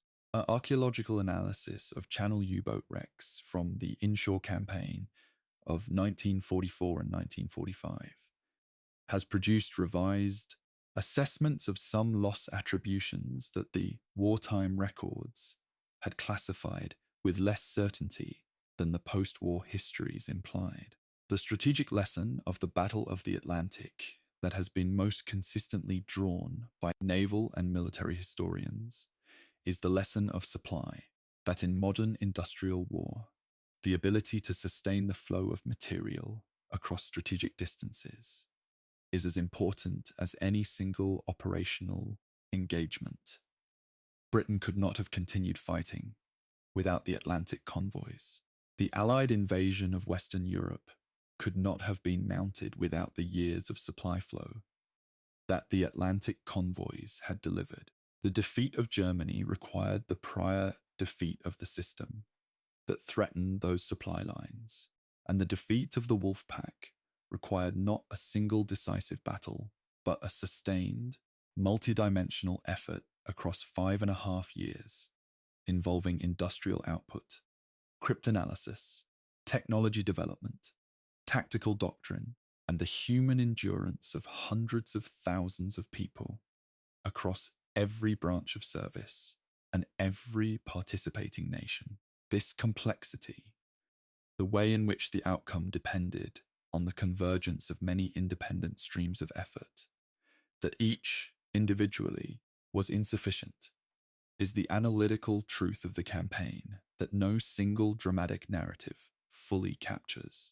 The Wolfpack system itself, the Rudel tactic of Dönitz's design, was not defeated by a single countermeasure. It was defeated by the accumulation of enough simultaneous countermeasures that it could not adapt to all of them at once. Centimetric radar blinded it by night. Very long-range aircraft denied it the safe mid-ocean operating space it required. Ultra-intelligence removed the information advantage it had held in the early years. The escort groups grew experienced enough to engage it effectively, rather than simply endure it. The supply submarine program was systematically dismantled. The French bases were lost. The Liberty ship program ensured that the arithmetic of the tonnage war ran against Germany, regardless of tactical successes. Any one of these factors alone would have been insufficient. All of them together, arriving over the same period in the spring and summer of 1943, produced an effect that was genuinely decisive. The system was good. The system was beaten by a better system. The final image that the historical record offers of the Battle of the Atlantic is not a dramatic one. It is the account of the last U-boat to arrive at a British port for surrender. A grey shape emerging from the grey water of a northern harbour, a black flag from the conning tower, men in worn clothing standing on the casing in the Atlantic wind. The war was over. The ocean was still. The convoy routes that had been contested for 5 years and 8 months were quiet, and the ships were moving across them without escort, without fear, carrying the supplies of reconstruction rather than the supplies of war. The ocean had not changed.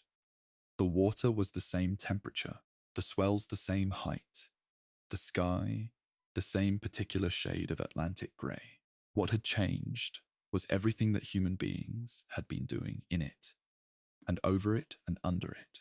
The longest campaign of the war had run its full course, and the water kept moving, indifferent as it always had. For the 30,000 merchant sailors commemorated on the Tower Hill Memorial, and for the 30,000 German submariners recorded at Maltenort, and for the thousands of Allied naval airmen and escort sailors across the full span of 5.5 years, the ocean kept moving. It keeps moving still. What remains is the record, carefully assembled across decades by historians who understood that this campaign was too important and too complex to be reduced to a simple story of good against evil or strength against cunning. It was a system against a system. It was a long education paid for in lives. It was the longest battle of the longest war. And it was won by the side that learned faster, built more, and could sustain the effort longer. Those are the plain facts. The rest is the human texture of what it cost to establish them.